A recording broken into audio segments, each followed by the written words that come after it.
dilaaga saxafiga waa barnaamij gaar ah oo aan ku eegi doono silsilo soo taxnayd muddo oo lagu ugaarsanayay wariyaasha taasoo uu dhexda ka hayay xasan xanafi xaaji oo ahaa markiisii hore wariye ka soo shaqeeyay idaacado ay ka mid tahay idaacaddii maxalliga ahayd IQK ee muqdisho oo markii dambe ka mid noqotay idaacadihii al-shabaab lilaqaysteen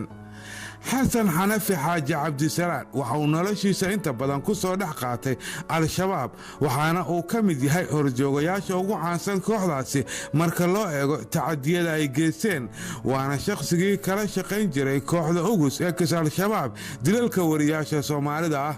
haddaba xasan xanafi waa kuma isaga ayaa noo sharaxaya qayb ka mida noloshiisa magacaygu saddexaan waa xasan xaaji xanafi xaaji cabdisalaan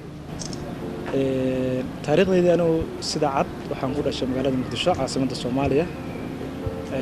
waxaan ku soo barbaaray isla magaalada muqdisho dadku gobolladu tagtago marka laga reebo inta yar oo hawshii nimankaas kolley shabaabka laaya aan la waday oo aan gobollada soomaaliya dhinacaan u aadayay marka laga reebo inta kale waxaan ahay nin reer muqdisho ah muqdisho ku wax bartay dugsigay hoose dhexe muqdisho ku dhammaystay sare muqdisho ku dhammaystay jaamacad ka mid ah jaamacadaha soomaaliya waxaan ku yaala garaano muqdisho ka wax bartay sanadii 2003 dhammaadkii bilowgeedii ayaa waxaan ku biiray raadiyo muqdisho codka shacabka oo markaas uu maamulayay injineer xuseen maxamed ciidiid dabadeeto 2 bilood kadib waxaan ku biiray إذاعة القرآن الكريم IQK إذاعة القرآن الكريم كا دكتور الشيخ دار محمد قيلة ودوميكاها ملكية دينا لها انتس مركان كبيرة إذا عدوا إلا لابد أكون إيو لحدي أما تتغذي أيراده وعلى شقيني وباهنتا IQK أنا يقول سلا إن عكلا كودي هو الشرح لا شقينتا نمنكاس نوحان أنا وأهم سنة وها إن شقدي دي أهوتو xilliyada shaqadu aan ka madax banaanahay oo aan shaqada isu soconina in aan iyagii aado ayaan isku wadi jiray labada shaqo maadaama jumcada kale idaacadda quraanka waxay aad min laga shaqeyn jiray marka laga reebo barnaamij aan ka lahaa oo jumcada nasashada jumcada la dhigi jiray oo soo gali jiray fiidkii hal saac 2 saacna ka bixi jiray marka laga reebo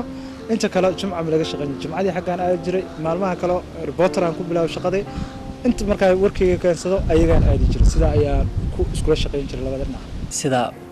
ka muuqatay baa xog badan horay aan wada ogeyn ana xasan maqalkiisii ugu horeeyay waa markii halkaan aan imid raadiyo muqdisho gaar ahaan kiisas aniga horeeyo rag badan oo saaxiibo halkaan ka shaqeynaya lagu dilay ugu horeeyay Allah u naxariistay abkay kiiskii lagu dilay maqalkiisa waa markii ugu horeysay aan maqlay waxaan markii aan maqlay in kiiskaas qofku lug lahay oo nimankan dadka dhibaateeyo oo dadka dila inuu ka mid yahay markii aan maqlay ana hada sawirka aan ka qaadanay waxa weeye lamid ahaa sawirka aan ka heystay dhamaan nimankaas guud ahaan oo anigu hal sawir oo dadka dad dila oo aan naxariis lahayn sawirka aan ka heystay oo ahaa sigana kaas baan ka qaatay cabsida ay ka qabaan xasan xanafi wariyaashu waxa ay tahay inta la eg oo ay ka cabsanayaan al-shabaab mid lamid ay ka cabsanayaan aniga xasan xanafi aqoon uma lihi mana aanan aqoonin laakiin maqal ayaan ku maqlay waxaana ku aqaanaa oo aan ku maqlay inuu yahay nin u qidmeeya al-shabaab shirqol iyo maribna u maleega wariyaasha Soomaaliyeed waxaan ku maqlay in uu dilal qorsheysan ka soo bilaabay wariyaashii waaweynaa ee Hoon Afriik Mahad Axmed Cilmi iyo ninka la jiray Cali Imaan Sharmaake ilaa ma dilalka ay ka yimaadeen in wariyaasha baabuur lagu hor jarto ama kali loo dilo oo mid loo shirqooshana waxaan ku maqlay in xasan xanafi team uu hogaamiyo oo dhowr wariye ah wariyaasha ku dhex jiray oo dhexdooda marina ka abaabulayay oo shirqool u dhigay inuu ka mid ahayo hormuud oo u yahay asiga iyo team la yiraahdo Yunis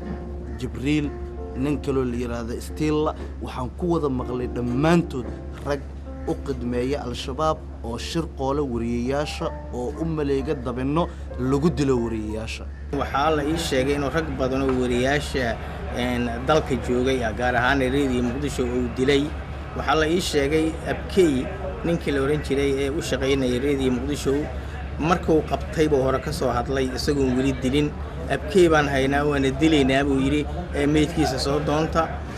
rag idaacadda baa ka qabtay oo codkii ka duubay kadibna meydkii baan doonana soo qaadanay xasan isagoo wariye ah ayuu sidaad maqlayseen muddo ka mid ahaa ururka al-shabaab inkastoo markii dambe ay bilaabatay tuhumo la xiriira howlaha u qarsan waxaana uu xasan markii uu dareemay in loo tuhmaya howlihiisa al-shabaab uu iska aruuriyey warbaahinta isagoo si rasmi uga mid noqday ururka al-shabaab oo ka soo qabtay xilal kala duwan waxaa shaqadeeda igu dhiirigeliyey oo aan ku biiritaankeeda sabab uu ahaa in la yidhaahdo aadan xaashi faarax cayrow oo isaguna diyaarada dagaalku maraykanku ay ku dileen magaalada dhuusamareeb caasimadda gobolka galgaduud ee gobolada dhex soomaaliya sannaddii 2004 aakhirkeedii ayaanan ka mid noqday rag maleeshiyaad ah oo lagu abaabulayey meel ay ula baxeen mucasirka salaaxudiin oo ahayd khabuurihii talyaaniga oo ku yaala degmada hiliwaa degmaan inay tahay ayaan rajaynayaa dabarka dambe isbitaalka ay ku taallay dabadeeto in muddo ayaan la shaqaynayay dagaalkii waxaa bilowday la dagaalanka ururkii isbahaysiga la dagaalanka argixisada iyo u dhexeeyay midowda maxkamadaha islaamiga oo ay qayb ka ahaayeen raggaas oo markaas shabaab iyo loogu yeereeyay magaca jiil jadiid iyagoo kale ah 3 baarti oo kale ah baarta uu hogaaminayay aadan cayro oo meesha saldhig u ahaa baarta uu hogaaminayay sheekh cabdullaahi mukhtaar oo hadda dowladda soomaaliya ka mid ah iyo baarta kale uu hogaaminayay wadaadkii la dhihi jiray sheekh xasan turki inuu geeriyooday intaa xabsiga ku jira lagu sheegay magaalada kismaayo inuu ku geeriyooday ilaahay kuma darnaadee ka mid noqoshahii ururkaas iyo ku dhiiritaankaygii iyo howlahaygii anagoo wata ayaan xaggana tegi jiray iyadoo markaas ay ku xirnaayeen raggaas muddo kooban lacaga ay ka heli jireen rag ganacsato ah ama rag ay iyagu u aaminsanaayeen in ay diinta u gargaaraan oo shirkada qaar ay lahaayeen maxaan ku raahdaa raggaas qaarna rag dibad joog ah qurba joog ayay ahaayeen dabeeta aniguna waxaan ka mid ahaa dhabtii raggaas salariga qaata ama mushahriga ah aniguna waxay ku tabaruci jiraan naftayadii iyo maalkayagii gey jiray isla meeshaas in la yidhaahdo macna shacbaan oo isagana ku dhintay meel la leeyahay gedisoor oo galkacyo agteeda ah ayaa igala wareegi jiray hawshuna sidaas ayaa ugu mid noqday 2007 bilowgeedii ama bishii 3aad aan idhaahdee ayaan si dhab ah ugu maxaan ku raahdaa isha biiray al-shabaab markii la shaaciyay dabadeeto ayadoo amiir guud loogu magacaabay inta la dhihi jiray axmed cabdi maxamuud godane oo markaas isku magacaabayay sheekh mukhtaar cabdiraxmaan abu zubayr waa sida iyagu u yeereen dhabtii wada shaqayntii muddo kala duwan kadib waxaa layga mid dhigay maktabka iclaamka ama warfaafinta warbaahinta xarakada shabaab mujaahidiin anigoo markaas mas-uuliga dhigay dhanka xiriirka bulshada ama warbaahinta madaxa bannaan iyo tan al-shabaab markaas wargeys leeyahay al-jihaad iyo website la yidhaahdo al-jihaad.com ama .net labaduba ahaa xiriirka ka dhexeeya afayeenada hadlaya iyo waxa xarakiga ah ee soo baxayo iyo cidda loo gudbinayo iyo sida loo kala maareynayo mas-uul kaga noqday markii koowaad al-shabaab markaan ku biiray waxaan ka mid ahaa maleeshiyada diriirta oo magaalada muqdisho qoryaha ku sidata howlgal gaar ah oo ay qaban jireen ma jidho marka laga reebo ilaahay kuma darnaadee in maxkamaduhu golay midowga maxkamadaha islaamiga Soomaaliyeed wax la yiraahdo jiri jiro 9 maxkamadood ay ahaayeen oo gudoomiye president madaxweyne Shariif Sheekh Axmed oo madaxweynaha hadda Soomaaliya xasan sheekh ka horeeyay waxaan ku raahdaa isha gudoomiye ka ahaa soo way caawin jireen iyaguna howlahooda gaarka way fushin jireen meeshaas ayaan xarun u ahayd dadkaas ayaan ka mid ahaa meeshaas ayaa qoryaha lagu tusi jiray waxaa kaloo saldhig caafimaad u ahayd oo meel ay ka duulaanna u ahayd markaas la dhihi jiray Ubay ibn Kacab oo ku yaala asagana isla degmada Yaaqshiid dhabarka dambe shirkadda la yiraahdo warshada baastada ay maxaan ku raahdaa saldhig u ahayd caafimaadkooda uu ka duuli jiray howlahooda ay ku wada jiray marka sawirka guud marka la bixinayo waa meel markas ah oo dadku ku wax bartaan laakiin sawirka gaar ahaaneed ee meesha ku jira waa meel rug caafimaad u ah al-shabaab shaxsada oo aysan gudoomiye ugu magacaabnay asaana markaas fadhi jiray xafiiska Ubay ibn Kacab sidaas ayayna labadaas saldhig ayayna ku lahayn Muqdisho Cabdullaahi Macalin Mukhtaar dhinacaan degmooyinka Yaaqshiid iyo Cabdilcasiis Shibis Boondheer dhinacaan adigu reerihiis ay degan yihiin ayuu asagana ka shaqayn jiray marka ragga kale reer maxaan ku raadin turka xasturkina dhinaca jubooyinka jira waxa ka dhaxay waxay ahayd in isku gurmadaan qoladii culays la soo saarno qolada kale ay u gurmato intaas baa ka dhaxay siiraad laakiin kala amiira ay ahaayeen dad badan fikir kama haystaan sababta loo ugaarsado wariyaasha laakiin xasan xanafi oo loo haysto dilalka wariyaasha intooda badan ayaa sharaxaya sirta ka dambaysa qaarajinta wariyaasha Soomaalida maanta Muqdisho warbaahinno fara badan ka jira idaacad fara badan ka jira telefishinno fara badan wakiilo ka sameystay Muqdisho shabaab dadka dhan ama wariyaasha dhan waxay u xukumayeen xukun gaalnimo waa ku celinaya gaalnimo laakiin salaad si u kala horeeyda loo dukaday Soomaalidu tiraahdaa maanta cid shabaab ay cadawtooyada kala dhaxeedo waa dawladda federaalka Soomaaliya iyo ciidamada caawinaya AMISOM inay nabadda noo ilaaliyaan u yimid Soomaaliya waxa aan brief gareysanahay oo aan aaminsanahay waxay tahay nimankaas maamin Muqdisho ma joogo wariyo ilaa inta la shaqeeyda mooyee inta kale waxa ay ka aaminsan yihiin in xukun gaalnimo ay ku jiraan xukunka ay qaadanayaan murtad ay tahay in la wada dilana ay dhiigooda iyo maalkooda ay u banaan tahay maalin min ayaamna salaasi ku la qabatay salaasi u kala loo kala dukada ku sheeg weeyaan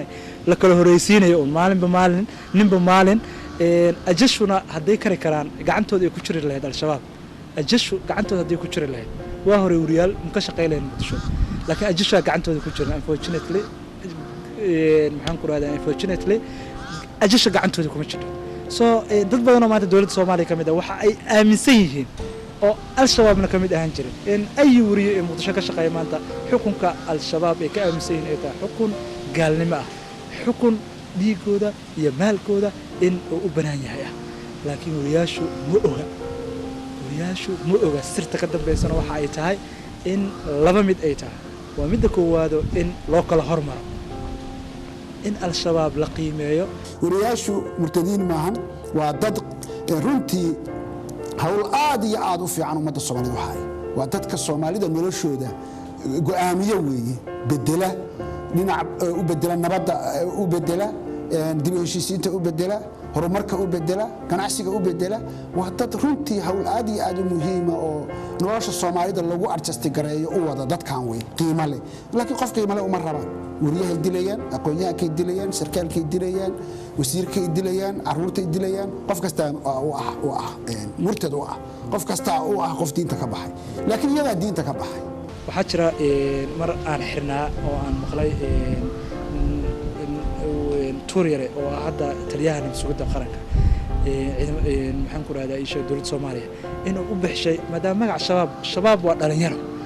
dhalinyartaana intaynan hadda isla joogto iyo in badan oo Soomaaliyeed iyo adduunkuba dhalinyaro sharafna waa lahan kartaa xumaanna waa lahan kartaa war magacan waa disheen maxaa ay ku disheen nimanku magaciisa dhalinyartu ay dilayaan aan soo celino maxaa loo baxshaa ugu saal yiraahdo ururka gumaadka ummadda Soomaaliyeed hal yiraahdo wixii ka dambeeyo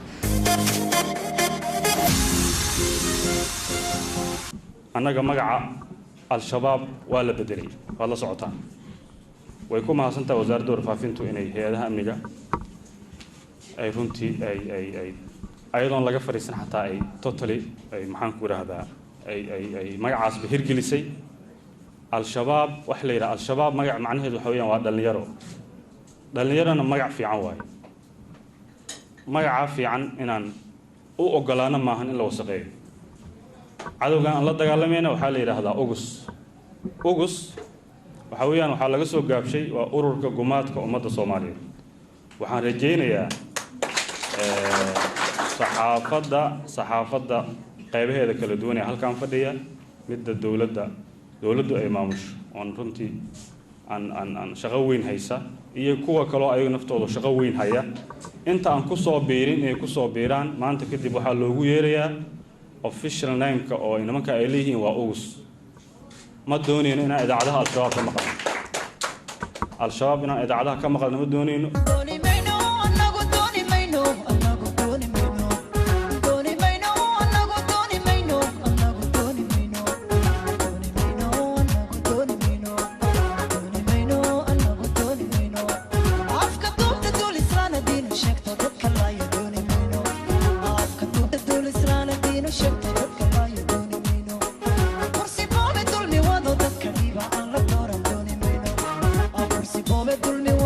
Come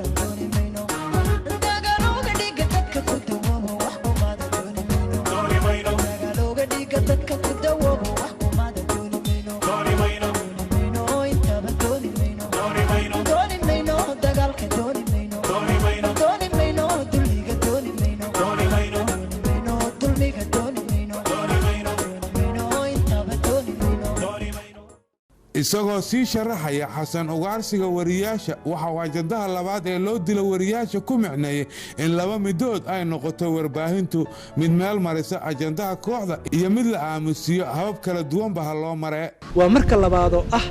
in wariye ama idaacadooda ka madax banaan ama wariye aanan wariyahooda ahayn in uu Soomaaliya ka howlgalo labadaasba way ku jirtaa waa in aan helaa ajandaha xafiiska uu ku shaqeynayo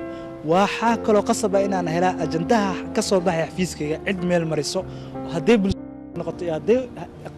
in dadka Soomaalida ama internationalku in loo sheego noqoto inaan helaa ajandaha xafiiskayga ka soo baxay cid kale oo gudbiso soo masti waxaa ah cabsigelinta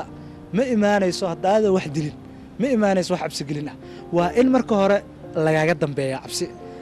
aadisha Cabdicasiis oo aad taqaanid aadisha Jaamac oo aad taqaanid aadisha Cabdullaahi oo aad taqaanid aadisha Xuseen oo aad taqaanid aadisha Xasan oo aad taqaanid soo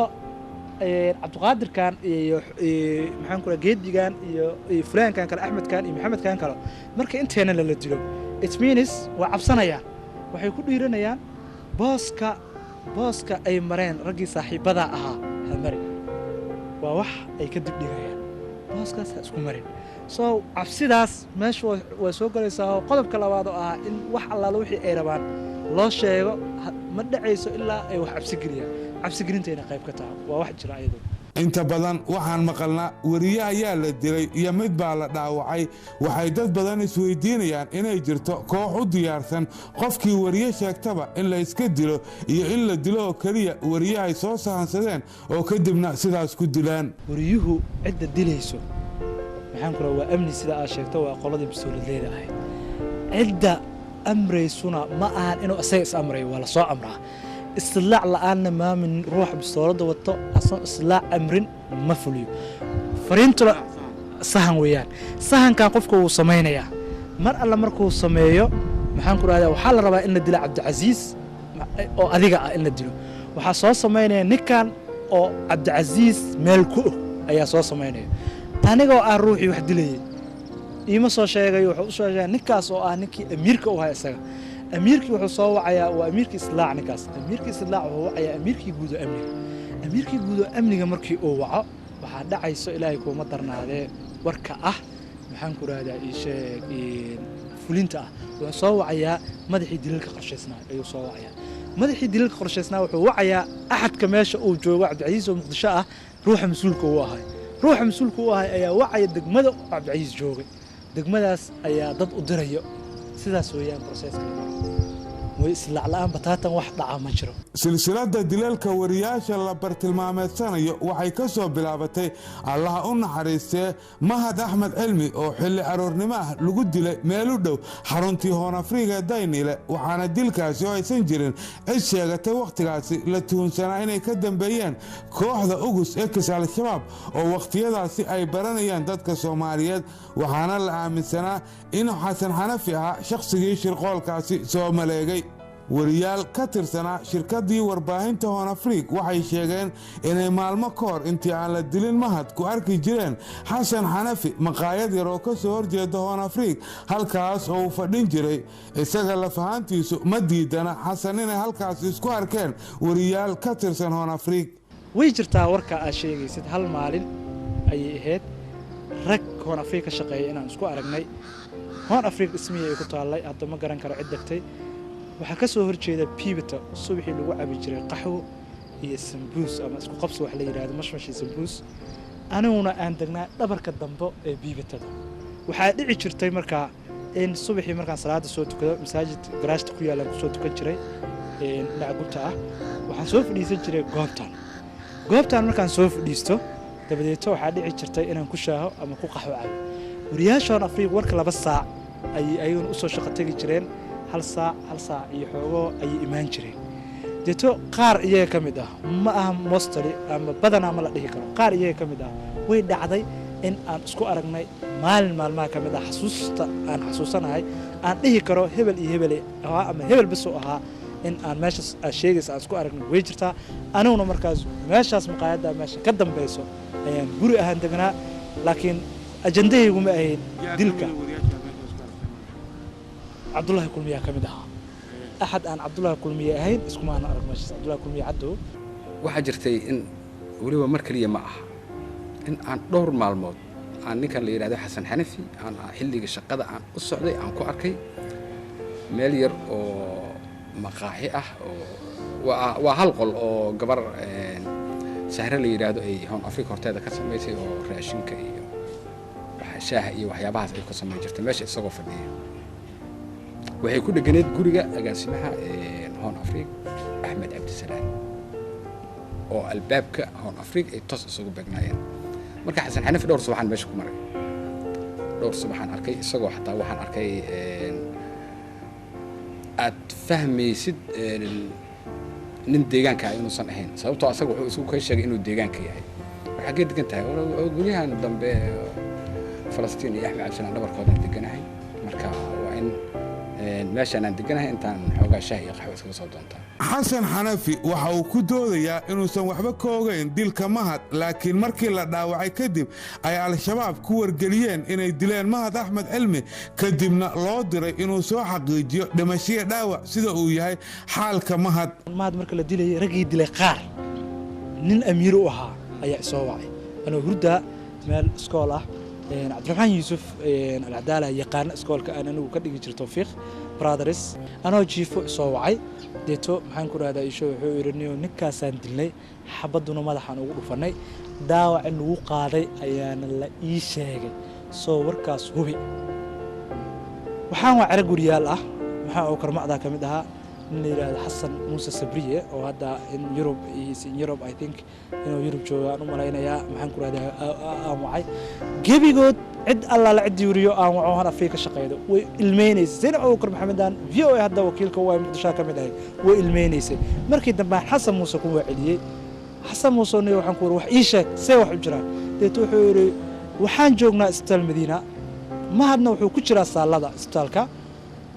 وحنا القصة ما يدونا خلين هالسنا وياي أنت أصلا كومر فكرة سو الميني يقول مركز بجاري ماركت هي اللي جراش يقولوا جاري أنا صوب حي اللي هذا محمود علي ربنا يستأ وريها وهذا اللي أصينا دنتي محن كل هذا متشكر دنتي 2014 كي هذاها هي مركز يدوا نكيان وطي استال مدينة عندنا استال مدينة نشوفنا سالة ما هذا كشران تجي ماشي أمم دورة رك بدن اسكو أرجنا فلسطين أحمد حاج رك بدن ماشي اسكو أرجنا رياله وكتعسي ماشي حالة ده مبي رجي ويسوي عيين محن كل هذا إيش استال سالة وسارية سوا هذا حوالي 6 ساعة يحوغ مريات دقيقة على صعد مشي كرا أي صباح دكتوركي وحنور قليل جريدة مهد إنه بنتي مركز حالة أضيق الوجري ورنتي أرجع له دل وحاكينه جهري وقف صحفية سبرر لوجست واللي بقى أنا جنا لشقينا مركز درين كي قاعد أد ومحسوس إنه صوع لكن وحن قياسه دتك صوع إنه كجري صابته laba qof oo kaliya ay soo wacayba xasan cade iyo qof kale inuu asaga hayaan jecel qof rag una qofkaas dabcan mahad ma dhintay ayuu yiri mise waa dhaawac marka waxba kama sheegi karaan aniga markaas xaalad deganaan aan ku sugnaa jawaab aan si xataa ilaa hadda ma aqaan Abdullahi Kulmiye Cadow oo ka tirsanaa wariyaashii Hoon Afrika ayaa sheegay inuu ku arkay Xasan Xanafi wadada warshadaha isagoo wata gaari kuna sii socda isbitaalka Madiino idaacadan imaanay shir degdeg ah la galay in aaskaas aan ka qayb galno oo hawshaas la qabto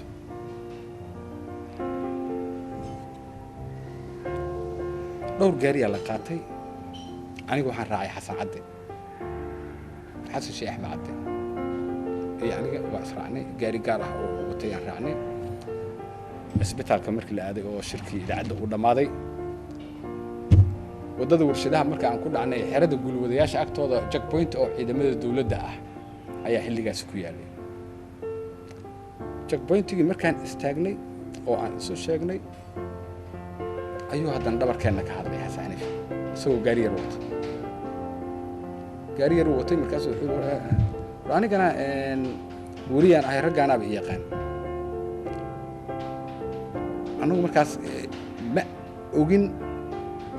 كواحدان أما برنامج كان أوني كان كجرا wuxuu noo yahay nin wariyaha oo idaacadda qur-aan kariimka ka shaqayn jiray. xasan xanafi waxa uu guta hawshii u tagay isbitaal madiino waxaana uu kooxdiisa ka siiyey warbixin xaaladda mahad oo ugu dambayntii ay dhakhaatiirtu xaqiijiyeen inuu dhintay kadibna waxa uu ka qayb galay la tashi laga sameeyey halka lagu aasi doono mahad axmed cilmi isagoo markii dambena ujeeddadiisu ahayd inuu diyaariyo habkii loo dili lahaa cali imaan sharmaake oo ahaa agaasimihii hoon afriig wuxuuna xasan wax ka soo qaaday meydka mahad oo janaasadii lagula tukaday masjidka sheekh cali suufi halkaas oo isku arkeen xasan raggii dilay mahad oo uu sheegay inay ka doodeen sidii loo dili lahaa cali imaan sharmaake raggii dilay mahad goobtaan isku aragna masaajidka iyagoo damacoodu yahay in cali imaan goobta ay ku dilaan way wargelsheen waxa ayna yiraahdeen in ay rabaan in cali imaan isla goobta cali imaan gaari leeyla calaawi madow ah lan gruusel ay ku qolantahay watay inay rabaan inay meesha ku dilaan waan ka naxay marna waa la yaabay nin la yiraahdo cukaasha farxaan la yiraahdo magaciisa asal ah oo ku dhintay meel la yiraahdo coolgod dagaal u dhaxeeyay al-sunnada ka tirsan gobolada dhexe qaybo ka mid ah iyo al-shabaab ku dhintay ayaa isoo amniga markaas mas'uul ka ah wuxuu yiri gaariga oo wato waa nuucmeen waxaan ku iri waa leela saaraya rag guriyaala ila saarnaa oo ka mid ah maxamed ibraahim raagi hadda dhintay oo baahinta qaranka u shaqeynaya ka mid ah rag noocaas ila saarnaa waa leela saarayaan ku iri laakiin gaari la gruusel waa marka intuusa aan dhihin ayuu wuxuu igu yiri gaarigu aan gadan rabno waa nuucee asa waxaan ku iri gaariga aan gadan rabno waa gaari la gruusel ah kalarkiisa ma qurxan yahay waa nuucee kalarkiisu yahay markaas wuxuu qaadanayaa xog ah gaariga nuuciisa in lama soo gaari karo asagiya wuxuu joogaa iftiin meesha la leeyahay ee khibraadka barakaad marka loo socdo ku taalo ayuu joogaa gaariga waxaan ku iri gaari madow waa ilaan gruusel aan ku qoran midab ahaana ana ilama dilno waa mahadsantuu nin la yiraahdo sandool cabdi siyaada ii yimid qabuuraha anagoo joogno hadda maxaan ku raahdaa isheeg oo taksiila ahna waa wadi baawarkiisa uu saarnaay ninkaas wuxuu igu yiri waxaan ku raahdaa isheegniyo baawarka noocaas ma cali imaan markaas shir jira ku hayay meesha shir jira ku hayay jaamiina intaan duugto iyo khabriga jirno miina loo diyaariyay cali aniga cali baawarkeen baawar raafa foor ah ayaa noo dhaxeeyay cali iyo nin la yiraahdo sahal oo Reuters u shaqeynayay iyo Falastiin iyo darawalka afartoodii ku saarnaayeen baawarka ay la calaawida ah miinadii loo dhigay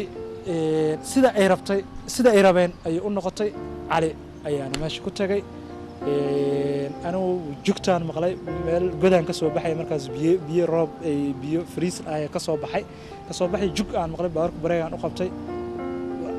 raafa forti waxaa saarnaa dhoorre iyo rag lamid ah saarnaa maxamed maxamuud dhoorre iyo rag lamid ah saarnaa iyagaana igaga horreeyay meydka cali baawarkiyaan ka soo degtay waa imid intaana meydka arag ka hor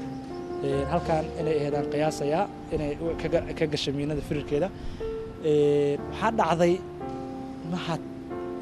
iraahday cali inuu dhintay goobta meyd ahaan looga soo qaaday meydkii waa la qaaday waxaa la geeyey qabuurihii maxay ahayd barakaad qabuuraha barakaad intaas way nala socdeen raggan ku jiro xasan xanafi mahad intaan la aasinaa waxaa la yeeshay kulan oo cali uu dhex taagan yahay oo aad ka arki doontaa sawirka waxaan go-aanku loo qaatay in la damiyo idaacadaha muddo 24 saac gudahooda ayadoo laga jawaabayo arrintan dilka mahad oo bilow u ahaa dilkii saxafiyiinta cali idaacadda BBC da laanteeda afka Soomaaliga ayuu wuxuu siiyay wareysi markaas uga hadlayo shaqadii mahad Allah naxariistay iyo dilkiisa iyo inuu ahaa mahad nin u doodi jiray ama u hadli jiray dadka amaarta codkooda meel dheer gaarin shaqaduna aysan istaagi doonin Allah naxariistay mahad waxaa la aasay 2 duhurnimo calina markaas BBC ayuu wareysi siiyay kadib markii mahad la aasay waan soo baxnay baabuur badan baa la isla socotay cali waxay isla socdeen Falastiin Axmed Imaan iyo Sahal yar la yiraahdo oo Reuters inuu sawir qaado u yahay jeclahay Sahal markii la soo baxay baabuurta aad u badneed gaariga ka horeeyay cali ayaan saarnayn wadadu waxay ahayd marka meel biyo ku jireen roob da'ay miinada marka waxaa la geliyay meel baabuurka uu saas uga yar leexanayay oo dhiiqada saas looga baxayay qaraxaan maqalnay markaan qarax maqalnay gaarigu istaagay qaraxa dhacay kadib waxaa la sameeyey marka waa la soo degay gaarigii oo halkaas ku dhacay iyo allah naxariista cali imaan oo meelahana wax ka gaarin halbowlo go'ay lugna ay jaban tahay ayaa isla markiiba gaariga laga soo dejiyey falastiin dhaawac saas u fudud gaaray dhulkaa la soo dhigay dhulka markii la soo dhigay isla markiiba meydow ahaaba kadib sidii lagu soo qaaday baabuuraa lagula soo cararay allah naxariista cali sidaas ayuu ku dhintay baabuur badanna way socotay oo xasan xanifina markaasi waa nala socday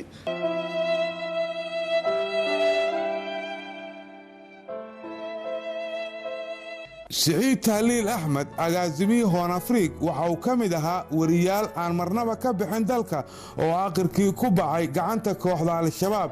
waxay siciid ku marti qaadeen kooxda al-shabaab shir isku beddelay shirqool isaga iyo agaasimayaasha warbaahinta maxalliga ah xasan xanafi waxa uu ahaa shakhsigii warbaahinta ku marti qaaday shirkaasi shirqoolka waxaana uu sharaxayaa wixii uu ka ogaa dilkaas siciid dilkiisa sina wax ugu ogaa sina wax uguma ogaan sina waa la igu mishimay saddexdaas bay ahayd raggii ila socdaan oo gaariyaan wata kaarib ah iyo lagu wiilo staff ah waxaan ugu soo tagay Shabeelle oo ahayd xaruntii aan ku balamiyo iyo agaasimayaasha idaacadaha ama madaxda idaacadaha inaan ka soo wadana ay ahayd aanan ka soo waday soo bistoolatayda aan la baxay kolkii aan la baxay aan soo jeestay laba xabo kala intayna dhicinna siciid oo sii dhacayaan arkay laba xabana way dhacday saan haddaan u soo fiiriyna unfortunately waxaan arkay rag aan aqaano hebel iyo hebel iyo hebel aan dhihi karo oo shabaab sidaas ayayna u dhacday kadib markuu sheekada iga sheekeeyay xasan xanafi ayaan weydiisay nisa inay ii ogolaadaan xasan xanafi inuu geeyo bartii ay ku dileen allah u naxariistay marxuum siciid tahliil waxayna nisa iga aqbashay codsigayga iyadoo loo xilsaaray amniga aniga iyo eedaysanaha ururka aar ee nisa oo noo galbiyey suuqa bakaaraha kadibna waxuu xasanna dulgeeyey bartii ay marayeen markii la dilay siciid cabdicasiis halkan siciid tahliil axmed agaasimihii warbaahinta Horn Afrique ayaa lagu dilay goladaas ayaan ka soo wada leexanay siciid waa hor soconnay anigu halkaas ayaan marayay jingadan dhamaadkeeda siciidna halkan ayuu marayay raggii agaasimayaasha idaacaduna way ka dambeeyeen siciid halkan ayaa la dhigay xusuusteydii halkan ayaa la dhigay waxaan ku ragaa waqtiga anigu halkaas sii marayay aniguna waa soo laabtay siciid meydkiisa halkan ayuu yaalay wixii warbaahinta ka socday ee agaasimayaasha warbaahinta ahna luuqan ayay ku carareen sidaas ayay idaacadda Shabeelle oo dhismeeda bakaara xarunta bakaara ay ku taallay ay u galeen marka halkan xusuus gooni u leedahay 9kii bishii September 2009 ayay ahayd way marka xagee socotay marka waxaan u soconay guriga arkaysid halka guriga ku yaalo aad hadda ugu soo jeedo daaqadiisa ayuu ahaa goobta lagu talagalay in munaasabada xil wareejinta ay ka dhacdo anoo shaqada ku wareejinayay ninkan hadda la leeyahay Yunus ee Cabdifatax la oran jiray hadda islaamka kamid ah faafinta kamid ah marka halka ayaan u soconay guriga xafladdu ay ka dhacayso guriga sayoo ah laakiin inta aan gaarin daqiiqadaha noo dhinaa waa dareemi kartaa halkan ayaa la dhigay siciid anuguna halkan ayaan la gadoomay oo luuq ahayd marka sidaas ayaan uga tagay siciid meedkiisa halkan u soo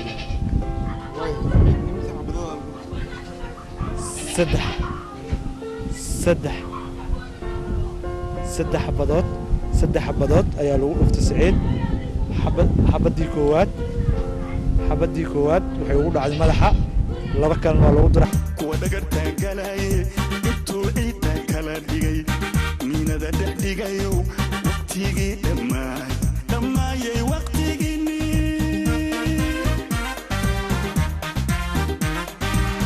adhadalatay baanahay taayihii dalkaanahay idirkaan ku arkana marna dhaafi maaye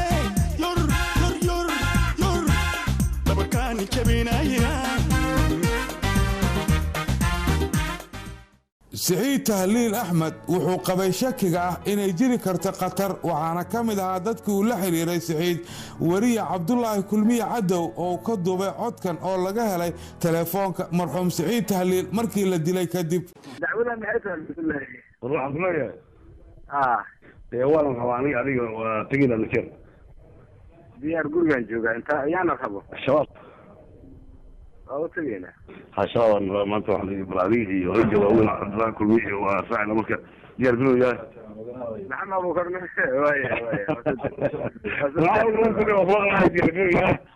ay soo baxshaan wuxuu soo caya cabdiraxmaan yuusuf alcadaala oo markaasi ahaa tifaftirihii shabeelle ayaa sheegay in xaruntooda bannaankeeda lagu ballamiyey agaasimayaasha kadibna halkaas la yska raacay wuxuuna cadaala aaminsan yahay in muhiimadda loo wacay ay ahayd oo keliya in la dilo siciid tahliil axmed waxay ugu xusuus badneed maalintii siciid tahliil la dila allah u naxariista oo xasan isugu wacay dadkii idaacadaha madaxda ka ahaa oo adiga aad ku jirtay سعيد وكجري أنا كان كجري هراب وكجري ركب بدن وإذاعة مدحك كجرين مالن ظهر أي أحد ماشي إذاعة شباب الدنيا ده لقوا بلمي بدك يوردن حسن يعني يونس اللي راه هذا جوجي مركي ورياش اللي سكيمد سعيد صاد هاي سعيد حقا للسوق مركي سعيد يبدو حاليا إنك حياة وضدي أي لقاضي ماشي الدنيا حوالات قارن مركز مرة وحر نجاه الريان ayaa telefoon ku hadlay ayuu soo noqday xasan iyo Yunus way soo noqdeen jid yaro xawaalada dahabshiil dhabarkeeda maraan marnay wax yar ay naga horeeyeen xasan iyo Yunus waxa ku xigay ayaga Catoosh iyo Cabdullaahi Kulmiye iyo ragaan ka xusuusto Siciid Tahliil iyo Cali Madooba ku xigay aniga iyo Muqtaar Hiraaba u dambeeyay Ilaahay u naxariistay iyo Xasan Cali Geesi markaan jid yar isgoysoo ahaa ay dhaafeen iyaga Siciidna uu ka sii baxay annagana aan wali wadadii gelin ayaan xabad maqalnay xabadii gadaalkeena ka soo dhacaysay inta aan fiirinba waxaan aragnay Siciid oo dhulka yaala waa la kala cararay meesha annaga jid luuq yaran ku cararna wax yar markaan ordaan meeshii soo fiiriyay waxaan arkay laba nin oo bastoolada haysto oo muxuu Siciid sii tooganaya iyo Xasan oo soo jeedo meel xaqo kale Yunus ma soo noqonin bahor sii socday xasan xanafi waxa uu markii la dilay Siciid kadib wacay wariyaal dhowr ah waxa kamid ah dadku uu wacay Allah u naxariistay agaasimihii shabeelle Muqtaar Maxamed Hiraabe oo isaga la fahantiisu ay al-shabaab dileen waa kan Hiraabe oo sharaxaya wixii dhaxmaray isaga iyo xanafi xasan xanafi ay tawaan الله محريسي راسنا هذه لا لا سما محريسي لا يتعرف سما وانا نسك الله محريسنا ما بعنا لا هو محريسنا لكن نسي كل جامعة الناس وضع أي وحشة kahor intii aan la dilin Siciid Tahliil waxay al-shabaab u diideen inay war siiyaan idaacadda Hoon Afrika wariye Cabdullaahi Kulmiye oo markaasi ka qaban jiray Hoon Afrika barnaamijka waraysyada ayaa la xiriiray Xasan Xanafi si uu uga qanciyo waxay tabanayaan kadibna waxa uu Xasan Xanafi ku xiray nin la yiraahdo Yunus oo ay dhex martay isaga iyo Cabdullaahi Kulmiye sheekadan waan waxna walaalo habeen dhawidna waan kula hadlay adigana shabaab iyo dhinaca saxaafadda xiriiriyay maxaa ay ku dhacday arintaas kaasir waxay ku dhacday idinka dawladda ku meel gaarka ayaa idin amaantay oo xafiiska madaxweynaha tagteen oo saas baa la idin soo dhaweeyay maanta waxaan arkaysaa macnaha oo inta la yiri iyo laaga midka ku dhigtay waxaana markii percentage la fiiriyay garabka weyn nimanka walaaleyna ka qaatay hadii marka maalin oo shir jiraa idin madaxweynaha ka dhacay مثلا في هون في laga soo dhaweeyay jawaabteedu in noqoto in anaga nagu seexato wax macnaa oo kulleena la qurxoonad ma aysan noqon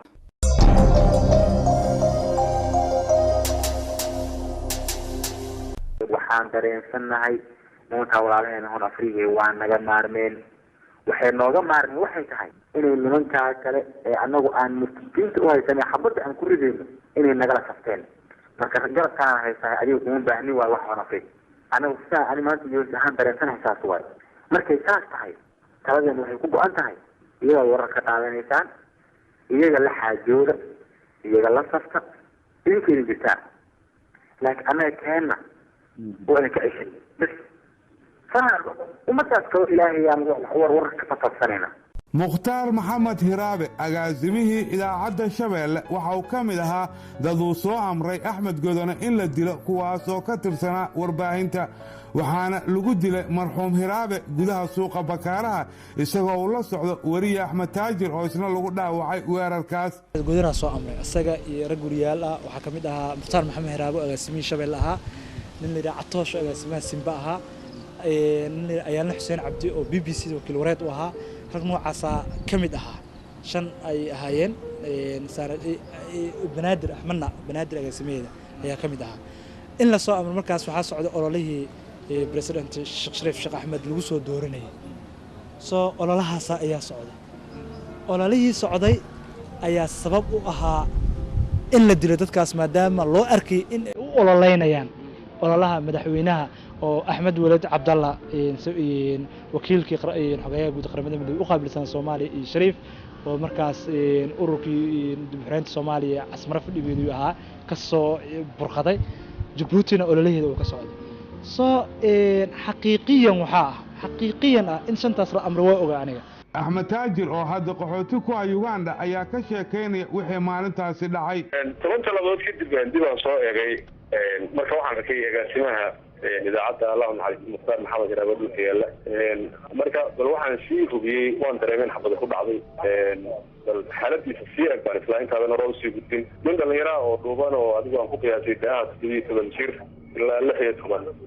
oo min dhuuban oo cad ahaa laakiin ana wajigiisa kale ma garan karayo ayaa xabadii labaad wuxuu kaga dhuftay labada indhood dhexdooda sujuudda meesha la yiraahdo si saddexaadna anigu igu soo riday oo runtii tinteeda dhex martay qoraan u sii cararay markaanu xabado kalena way igu rideen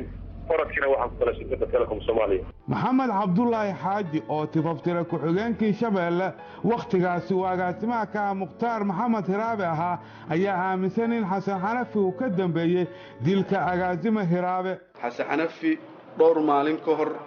agaasimaha Allah naxariista Mukhtaar Hiraabe ayuu wiilal la socday baray oo u ekaa dadka wax dila maalintii la dilay Mukhtaar Maxamed Hiraabe Xasan Xanafi wuxuu ahaa qofka ugu horeeyay oo xiriir ragga qaarkeena la soo sameeyay oo xataa ragga qaar isku dayay markii Hiraabe la dilin oo ayagana kharij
kooxda ugus ee Al-Shabaab oo hadda gobolkeedu sii dhacayo waxa ay sii laba jibaareen tacadiyada ay u geysanayaan dadka shacabka ah dhawaan waxa ay dad shacab oo ku shaaxeynaya xeebta Lido ku xasuuqeen maqaayad halka ku taala madaxweynaha jamhuuriyadda federaalka Soomaaliya mudane Xasan Sheekh Maxamuud oo maqaayadaasi booqday maalin kadib markii ay mashaqadaasi dhacday ayaa halka ka sheegay in shabaab waqtigoodii dhamaaday nimankan waa xaqin dadka Soomaaliyeed iyo dalka Soomaaliya waa dhulkii xaqinka iyo dhulkana xaqinka dhamaaday way dhamaanayaan sidaas awoodoodu maalin walba u sii daciifaysaa maalin walba hoos u sii aadaysaa dadka Soomaaliyeed iyo dawladooda ayaana ka soo hari doona hadii la yiraahdo Sheekh Nuur Maxamed Abkey tifaftirihii wakaaladda wararka Soomaaliyeed ee Sona waxay Al-Shabaab ka afduubteen isgoyska ifka xarane xilli galaba isagoo ku sii jeeda guriga ka deganaa xaafadda suuqa xoolaha ee degmada Yaaqshiid waxaana Sheekh Nuur Abkey oo ahaa nin aan marnaba cabsi ka qabin in la dilo uu si joogta u aadi jiray gurigiisa oo markaasi halka uu ku yaalay ay ka talinayeen kooxda ugus xikis Al-Shabaab waxaana Sheekh Nuur uu rumaysnaa qadarta alle isagoo ku adkaystay inuusan marnaba ka baaqsanayn gurigiisa marar dhowr ah oo lagula taliyay inuu iska seexdo wasaaradda warfaafinta ismaaciil salaad guuleed istiila oo markaasi ka hor aan laga warhayn inuu ka mid yahay kooxda al-shabaab ayaa ka mid ahaa wariyaal imaan jiray wasaaradda warfaafinta soomaaliya si ay u helaan wararka dowladda soomaaliya waxaana uu ismaaciil istiila si joogtaa u gudbin jiray xogta ah in sheekh nuur abkey uu u shaqeeyo wasaaradda warfaafinta maadaama uusan ahayn sheekh nuur wariye codkiisa la maqlo oo adkayd in la ogaado doorka uu ka ciyaarayay warbaahinta qaranka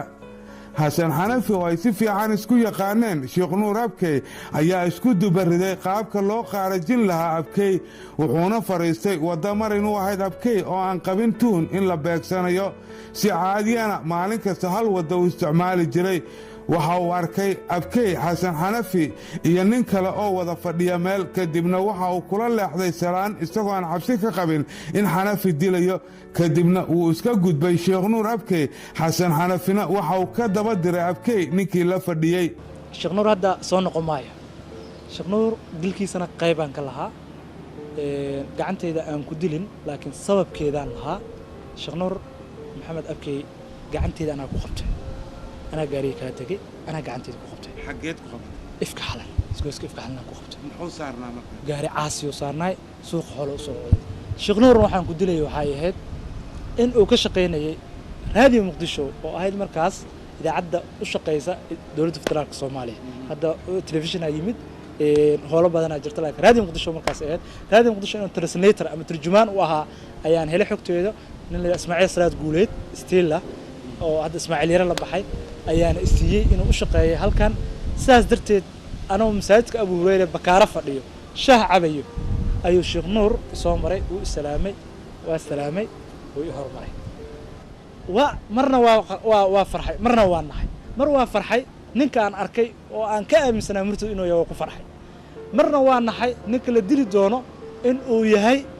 nin aan aqaano waa ka naxay xaqiiqdii markaan ka waran wiil aan ila socday meesha ila fadhiya waxa ay raac ninkaas lugta meesha dhiga la dhig suuq xoolo dagnaa suuq xoolna shabaab maamulay deeto sheekh Nuur sidaan ku daba kacnay yarkii waxa ay baawrac samoodatid haa uu wata la raacan ku ila socdaa sheekh Nuur cabaar uu jiray anna waa ka dambeeyay sheekh Nuur ma qabin dhagar ah dilkiisa in aniga wax ka abaabul doono ama in aan soo daba socdo ama in aan ninka soo daba dir ma aaminsaneen wiilka aan soo daba dirane ma yaqaano soo ninkan waa iska daba socday baar wuxuu jaam ay tageen oo aad loo buuxo baarta soo xoolaa baarta afgooy baar saas la isku buuxo la isku dilayo wala joogo wiilka anuguna meesha saa masaajidka xareed isbitaalka dhinaca uga dhaganay isbitaal xareed in la dhaano mana foomku fadhiisi jiray ayaa waxaan ku arkay yaxibuurkaasoo waxaan u sheegay Sheekh Nuur Abkey asuur saas miyaa warwaadaba kacayna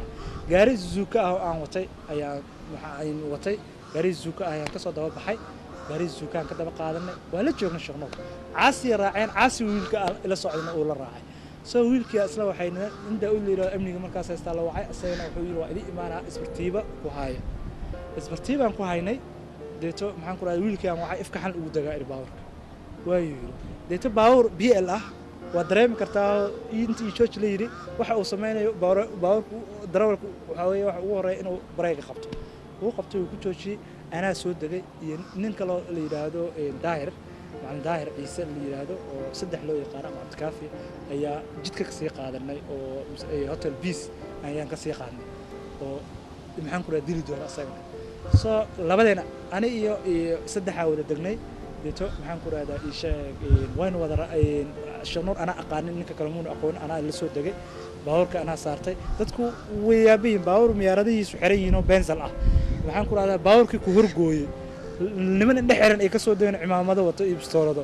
dadku xooga la yaabay ku noqotay hal nima hadana kala baxay wili xataa wuxuu saarnaa caasi dhinac uu ka furnaa dhinaca kale ayuu saarnaa dhinaca kale furay ana la soo deeyay baawrka ma 5 kun ku saarnaa 5 kun ana dhiibay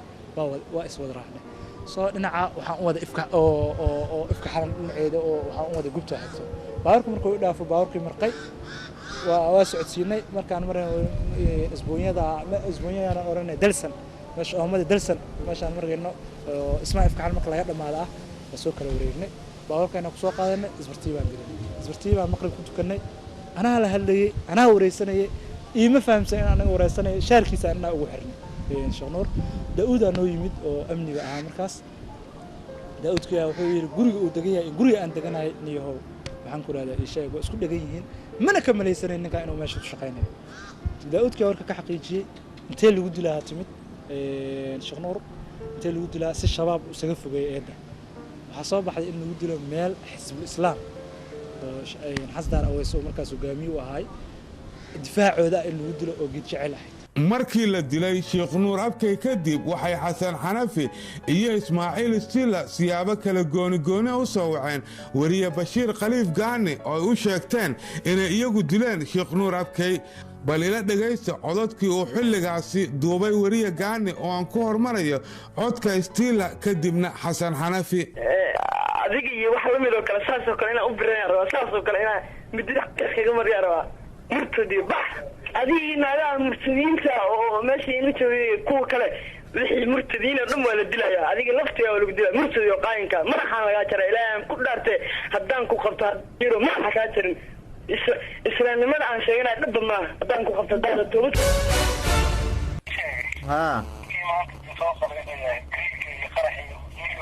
oo intuu qoray idaacaddeena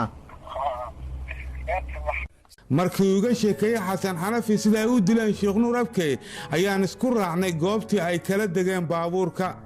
halkan waa isgoyska ifka xalane oo ku dhow garoonka ciyaaraha Stadium Muqdisho waxa uu Xasan oo wata gaari yar kala degay bartan Sheekh Nuur Abkay gaari caasi ah kadibna waxa uu la tagay garoonka Stadium Muqdisho oo in xabaara uu ku hayay ugu dambeyntiina waxay geeyeen meel u dhow hoteelka Daame ee degmada Wardhiigley waa kan Xasan oo dul geeyay goobtii ay ku dileen Sheekh Nuur Abkay sharaxayana sida ay wax u dhaceen halkaan ahayd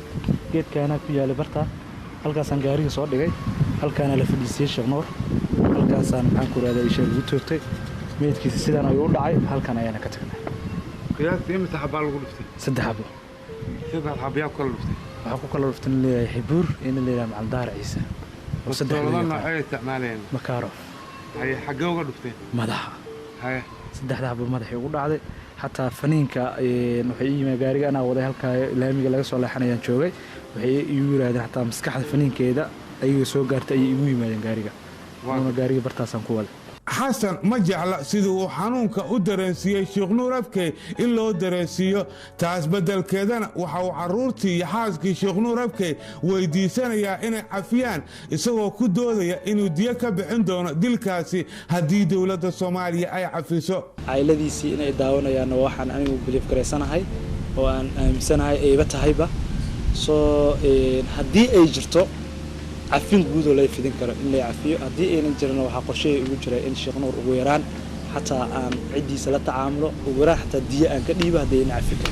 كل شيء أنت صوها محمد إبراهيم راجع أو كتر سنة SNTV وحلو جود لي دقمة دركين لي السجوا عنقتي سلفت أو صارنتهاي فدينا على الباب كجورجيسا وحنا وكملها محمد إبراهيم وريال صارنا قارجة حسن حنفي مركو ديارنا شرقولك على إيمان لكن أندري من هوش أو ما دام أو كهلية رياف قرشة waxaan ku irwaalay la saaray rag guriyaal la saarnaa oo kamid ah Maxamed Ibraahim Raagi hadda dhintay dilka Maxamed Ibraahim markuu dhacay daqiiqada kadib waxa uu Xasan Xanafi soo wacay Cabdiraxmaan Yuusuf Cadaala oo kamid ah mas'uuliyiinta wasaaradda warfaafinta oo uu sheegtay inay iyagu dileen Maxamed Ibraahim Raagi Raadalo waran soo fiican halkayga waran halkaygu waa maxaa ka soo galay maanta wixii iga soo galay sultaanka kala shaqaysanayno dad kala shaqaysto sultaan mahay hadde shaqada idinku dambayso meel xun idin la tagtay maxaa wada Maxamed Ibraahim Raagi nin rag oo dalkiisa dadkiisa u jihaaday oo u dhintay waayo isagoo khawaarijta idinkoo kaleeta la dagaalamaye waan gartay adigu haddana waxaad ii soo wacday inaad ku faraxsantahay soo maha wax kale waxaan kaloo qabtaa beenaa waxaas ku soo waclay shaqadeeda dhanba tahay fataan tiimka kale ka soo jeedo wala doqonnima idin haysa laakiin waxaad ogaataa qofka dishaan qofka walaalkiisa bedeli doona iyo xaaskiisa iyo maaragtay dad waysatiin inuu dhib idinka haran yahay dhib ka weyna idinka kordhi doona isaguna isoo ku dhinto isagoo muslim oo maqrib maaragtay salaad maqrib uu heesa qaato dhintay idinkaana xisaabteedana idinka ajaabka gasho doontiin waxna idinma kordhin doonto marka weligiinba ku faana ina ilaahay ugu dhawaanaya xisaabtiisa aakhira noolaa hisaadara ilaahay umaada dhawaana waa ka fogaatay mujrim ilaahay ka fogaado dhiigga dadka xabaadna taa meelna kuma gaari doonto أنا وقوش دور مرة ورانا قطلات بكل سنة كنت بيد وشد حتى لو وعندنا مرات جانس كلام سونا كوبي إلى يوتيوب كيو كل وهذا والله وحني الأذيك يجلس الله إن أنا كقاعدين قف كسر ماشي عن كبح أنا قف ولا الكيسي هو يديسي أبيسي حاسكيسي الميسا بدل الدونا لا قف إذا كود دم أو إذا كذا أنت أو إذا يقوى إذا لم تسعى أنا وقت من وشي دار التصوير أنا واشي لا مجرمين من شهيدين أنا واشي ولا تقولوا لي يطلب بسم ما تدل عيال عند ربي ولكن لا يشعرون قرآن كإلهي أو قفل واحد قرآن ما تغنين بارل بقويا الذين أخرياه قرآن كإلهي أو قفل إنما قيبة يرير ولا سوق قويا فسرات قلنا لذكوه جسم قرآن ما تقرآن يدين ما تغنين أدنوا قوانا لكن وحده قاعد هذا واحد بدنا قال اللهم قرنا لكن قوة صادرنا والشيخ أدنى وقو إذا محمد إبراهيم راجع يقول كوري يقول قدام بيت دهنا حوج يعود راديو مقدس يأذن في كردي دهنا تعالى والله ما علينا نوصل بيدون ما علينا كستنا هذا الكسل اللي نقول عن مسكا هذا قاعد نقول سيدي دهنا تاسكو تشلا يوم من الأيام وحسكور صندوق ما وح سمين وح ضد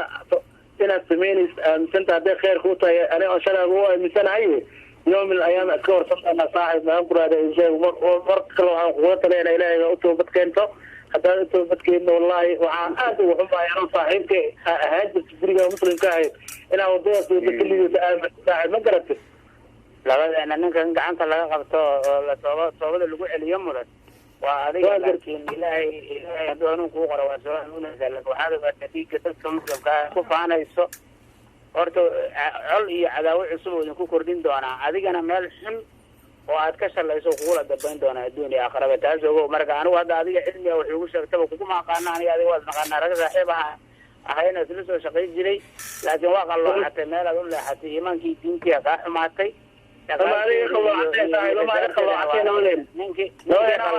qiyaamaha noo balana ninkii qalooxatay waaya qiyaamadaasa noo balale markii joogayo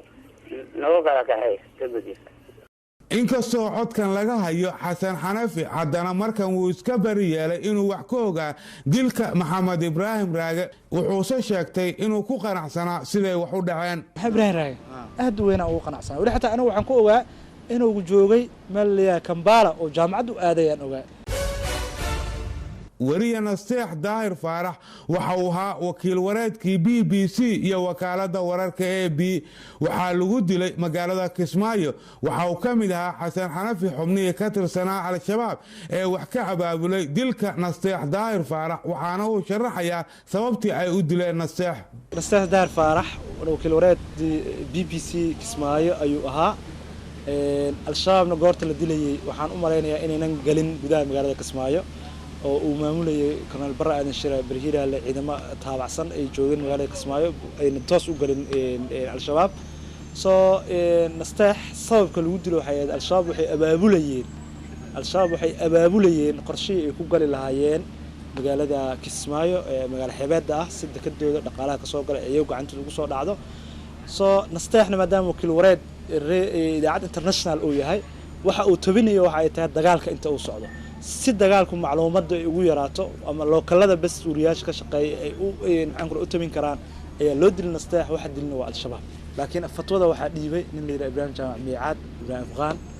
oo Abu Bakr Saylici isku magacaabi jiray xasan xanafi waxa uu sidoo kale wax ka ogaa dilkii agaasimihii Shabeelle Xasan Fantastic oo lagu dilay degmada Wadajir waxaana uu xasan sheeganayaa inuu la socdo hawshaasi ka hor intii aysan dhicin iyo kadib markii ay dhacday intaba حسن عثمان فانتاستيك أجاسمه راديو شبله إنه هايان رجينيا واحد دلي وحيا هايان الشباب مركز كهرنا جروجيس إيريس أيال سوسهني وحنا اللي هو رجليه إن الدلي دونه حسن فانتاستيك ساسو أي تهينا xasan fantastic waa la dilay wariyaal badan ayaa lagu dilay Soomaaliya waxayna ka midaysan yihiin badankood in qaabab isku eg loo dilay waana habka dhagarta ay wax u dilaan kooxda Al-Shabaab xasan xanafina waxa uu mas'uul uga ahaa kooxdaasi hawshaasi dilalka wariyaasha inkastoo markan uu dilalka wariyaasha badankood inkirayo iskuna muujinayo in qaybta uu ku lahaa ay ahayd oo kaliya inuu soo xaqiijiyo geeridooda waa kan isagoo markan dul istaagaya dilalka wariyaal ay ka mid yihiin Yuusuf Kaynaan Axmed Cadow Canshuur Maxamed Maxamuud Timacade Cabdi Xareed Aadan Cusmaan Xasan Yuusuf Absiga Yuusuf Cali Cusmaan Yuusuf Fare iyo wariyaal kale Yuusuf Axmed Abubakar Yuusuf Kaynaan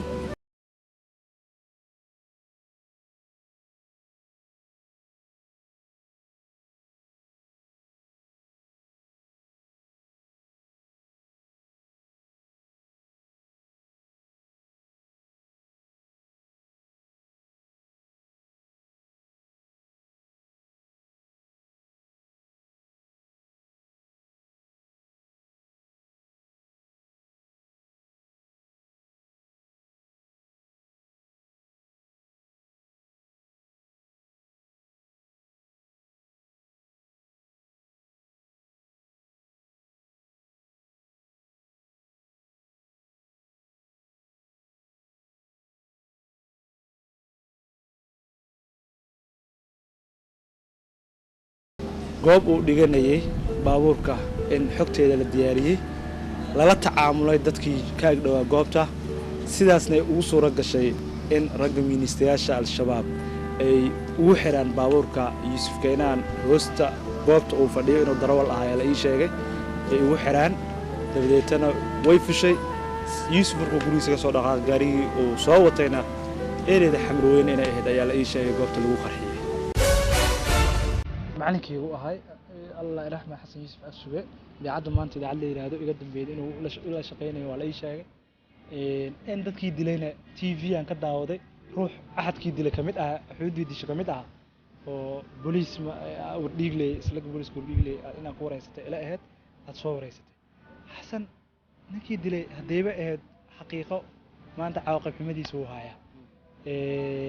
laakiin waxaan horena kugu sheegay kugu celinay ayu journalist ama ay wariye ku sugan Muqdisho Al-Shabaab xaqooda waa ka xukumaya diloon uu xukumaya maalkiisa iyo naftiisana waa u banaanta Yuusuf Cali Cusmaan Yuusuf Fare macalinkayga waa ilmo kuwiisana inaan macallin oo ahaa u malaynaya ilmo kuwiisana waa isla qaar isla shaqeynaa Xasan Yuusuf Cali Cusmaan Xasan Carab hadda idaacad risaale inuu joogo ama irbaanta qarankana waa ku ogaa mar waa suuragal inuu joogo waxaasoo dhan waxaan ku ogaala ma arko laakiin waxaan aaminsanahay in Al-Shabaab jiray Axmed Cadow Canshuur waxaan xasuusanayaa markii aan maqlo barnaamijka Shabeelle ka baxa qubanaha Shabeelle oo aad u wadi jiray waxaan rajaynayaa in lagu dilay degmada Madiina sanadii 2000 iyo 12 xaqiiqdii ma huba ilaa 12 meelaha mid u bay ahayd Axmed Cadow Canshuur waxa xaqiijinaya inay Al-Shabaab dileen waxa loo dilay inay ahayd barnaamijkaas uu waday idaacad uu ka shaqeynay oo ay u ictiraafsan yihiin idaacad mursidiin inay tahay ana waxa soo wacay Axmed Cadow Canshuur ka hor markii la dilay kadib aan iraahdee in la yiraahdo Maxamed Daahir Ciise oo saddex loo yaqaano ninkaas ayaan igu yiri ninkaas ayaan dilnay hawshiisana waa kaasa xog ka keen dabadeeto waxaan u maleynayaa rag guriyaal ah oo adigaba aad ka mid ahayd inaan soo wacay in ay xaqiijiyeen geerida Axmed Cadow Canshuur Timacade unfortunately Shabeelle ayuu ka shaqeynayay ka hor hadda markii la dilay wuxuu shaqeynayay Universal TV Shabeelle way ka soo guurtay dhismihii Bakaaro xilli habeen ah oo ay soo raratay alaabkeedii iyadoo xataa qaar ka mid ah shaqaalaheedii uga soo tagtay goobta ay ku sugnaayeen kadib markii albaabada ku xireen maalmaha ka mid ah isla Daahir Ciise soo wacay wuxuu ninkii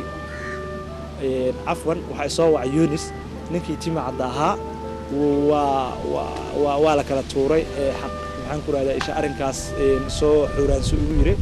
waxaan ku yiri ma idaacadii uu ku noqday wuxuu ugu yiri maya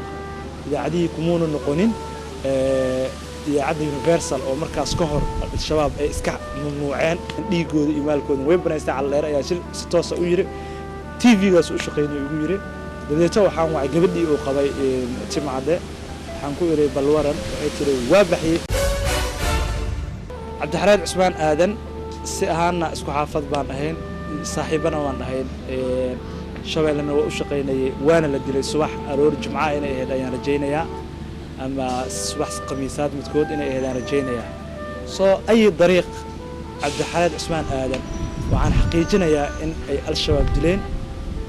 sababka loo dilayna waxa uu ahaa inuu ka shaqeynayo idaacad iyagu aaminsan yihiin inay tahay idaacad gaalo oo ay qolo murtadiin cabdimaalig yuusuf oo ah mulkiilaha shabeelle ahna gudoomiyaha shabeelle iyagu waxaa ka dhaadhacsan axad murtad inuu yahay حركات الشيطان وجهك صاحرتي حيادي لغا قادي إلى حي أرقيسيو حسدين كفوك بان حسودك كلايو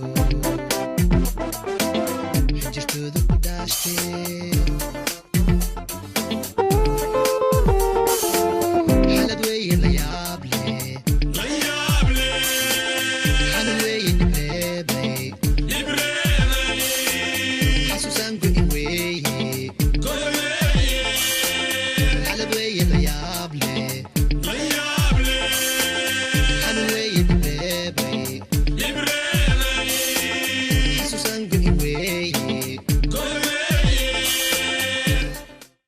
allaha u naxariistay wariye xasan yuusuf absuge oo ka tirsanaa idaacadda maanta ee magaalada muqdisho waxaa lagu dilay meel u dhow isgoyska Siinaay ee magaalada muqdisho xilli uu ka soo baxay howl maalmeedkiisa waxayna dilka allaha u naxariistay xasan yuusuf absuge maalin ka dambeysay qarax si wadar ah loogu dilay wariyaal iyo dad shacab ah guriga hooyooyinka ee magaalada muqdisho waxaana goobtaasi dadkii lagu dilay ka mid ahaa allah u naxariistay madaxii wararka telefishinka qaranka SNTV Liibaan Cali Nuur madaxii barnaamijyada SNTV allah u naxariistay Cabdisitaar Daahir Sabriye iyo sidoo kale agaasimihii idaacadda VOD ee maxalliga ahayd Cabdiraxmaan Yaasiin qaraxaasi iyo weerarkaasi shirqoolka ee lagu dilay xasan yuusuf absuge oo maalin kala dambeeyay waxaa intaba mas'uul ka ahaa oo sheegtay kooxda ugus ekis al-shabaab daqiiqado yar kadib markii la dilay allaha u naxariistay xasan yuusuf absuge ayuu telefoonka gacanta kula soo xiriiray xasan xanafi oo kooxda ugus ka tirsan wariye cabdiraxmaan yuusuf al-cadaala isagoo u sheeganaya dilka absuge iyo kuwii ka horreeyeyba markii allaha u naxariistay xasan absuge la dilay maalintii liibaan iyo ay dhinteen ay cabdisataar maalintii ku xigtay oo xasan absuge ay dileen ayuu soo wacay anoo barxadda wasaaradda fadhiyo markaas uu maqlay wax yar 5 daqiiqo 6 daqiiqo ka hor dhimashada xasan absuge markaas wuxuu ugu dhahay hada shalana waxaan idinku sameynay waa ogtihiin maantana waa kaasa sidaas hadalla ahoo jees ahoo maaragtay uu ku faraxsan yahay inuu dilkaas ka dambeeyo halo cadaala حسن سيفا وفي عنا يورا وفي عنا الحمد لله هاي جو عالي حسيس أمسك وضعي وقورة إلى صومها هاي اللمس هذا ما حاكو دعي أيوة يا ميت كيس ماشي عيدا كسر قاطع زي الدعوة اللي عيدي على كمين شاينا وكل اللي ذا عنا يريد ستار وفيلا عناي كل يمكن ماشي في ميل كل يساعد كل كتب بيت أنت مداوي لا توجد كلمة واجد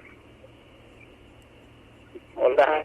مال حنا ذا قدام بيت وانا مالنا ما أنت هاينا نكتب واجد وأنت مركا ليبان يا عدتنا نمن مارك تجاهدين وتلك ولود أنت هايين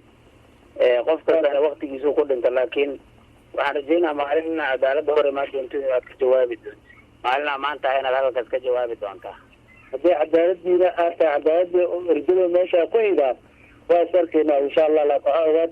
ماشي في الكلية سلا في الكلية تنمية بلدنا إن شاء الله هذا يوم جايين يدعمون وأسألكنا قالوا دم بس مالح وأركض أنت تدرس واحد يقول أنت وانا قانا لكن إذا كان قونا واحد يقول مثلا مالح نقدم بين دو أمريكا waa isla joognaa ninkii meel xun ku dambeeya waa la arki doonaa saaxib waa arkaynaa saaxib waa arkaynaa haddii meel fiican waxaan ku dhimanayna aanan aqoon idinka ha taqaaniin waxaa naga baabiin kartaan waa is arkaynaa insha allah saaxib okay waa arki doonaa meesha ku dambeysa dilalka wariyaashu waxay cabsiya baqdin ku abuurtay saxafiyiin badan oo awoodi waaye inay sii wadaan shaqooyinkay u hayaan bulshada waxayna u carareen dalalka dariska laha Soomaaliya qaar kamida wariyaashaasi oo qaxooti ku ah Uganda ayaa ka waramaya waxa ay ka soo carareen duruufihii aan Soomaaliya uga soo baxay qof kasta oo suxufi ah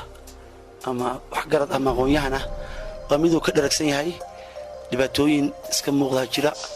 dilalka wariyaasha lagu hayay kamid ahaa markii aan shaqo joojin sameynay aniga iyo rag kale oo hadda raadiyo Muqdisho joogo iyo kuwa kale oo ku sugan dalkan Uganda dilkii Hiraabe iyo afduubkii JK agaasimihi Universal iyo dhaawacii Axmed Taajir waxay ahayd dhacdo su'aal ku keentay shaqada saxaafadda dhexdhexaadka ah inay jiri karto in kale 23 bishii December 2008 ayaa ugu dambeysay magaalada Muqdisho أنا مركا وشغلني تلفزيون كعالمي يونيفرسال ظروفي وكلفي إن ودن ككسو على وحي هيد كدب مركي عن مري وددا مكة المكرمة دقيقة كور وأن تجي حرونتنا تلفزيون كمكة سكوتي لي هوتيل كعباشة نعس الدنباء أي قرح كدعي وددا هالكاسو هوين wadada nadiifinayay oo wax ka yar $2 oo cunto ku bedel shaashqa ah ku shaqeynayay meeno halkaas loogu dhigay ku qarxaday ilaa in ka badan 20 haween ayaa halka ku geeriyootay kontamayana way ku dhaawacmeen halkaas ayaan warbixin ka soo tabiyay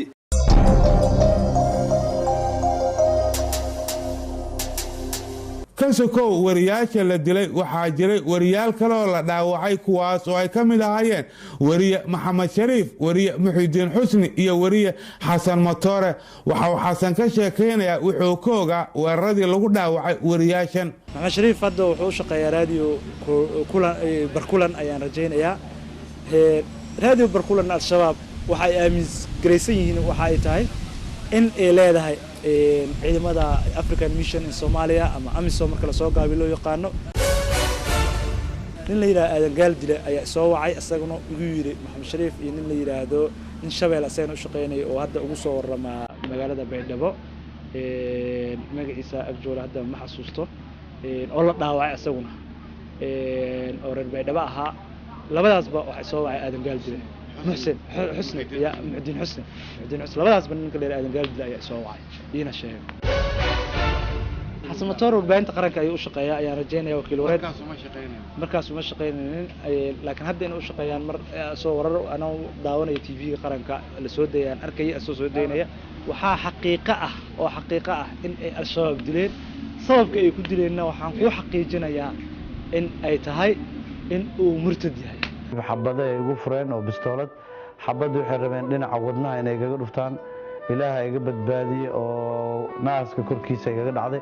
kadib dhulka ku dhacay markaas sidaas u fiiriyay laba cunug oo aad u tabar yar oo aday markaas labadoodaba madaxa iga xanuunay sida ay u egiyeen iyo waxa ay dabacsan yihiin ayaa markaas hal mar inaa mid kamid ah ku booda bistoolada la qabsaday adoo dhiigi gadaayo daqiiqad intaana fidhin gaariga xabadaha igu dhufan doona guriga meel banaankiisa ah yaalay yarkii macalinka wuxuu su'aalay warbalaago gaarigan ma gaarigii saaxiibaha yarka ahaydeen uu wadan jiray gaarigan fiiriyay waxa iriniyo ma gaarigan waa duug kaasina waa cusub yahay gaarigii kolle gaari aniga iraadinayo ahaa markii aan wajiga u dhameystiray aqoonsaday inaan balaag ahay wuu dhaqaaqay qadar daqiiqada ah ka bacdi anoo sheekadii ku mashquulsanaa waxaan ka war helay bareeg la igu aqabtay iyo xabad igu socota haddaan fiirshay gaariga holac qoray afkiisa holaciisaan dareemay iyo dhawaqii rasaasta iyo derbigii aan fadhiyo igu soo dumaaya xabad kama tagaanahay xaadi suxuufiyaanahay xadna kama baqaanahay xikmad ururiyaanahay xoqayntii warkaanahay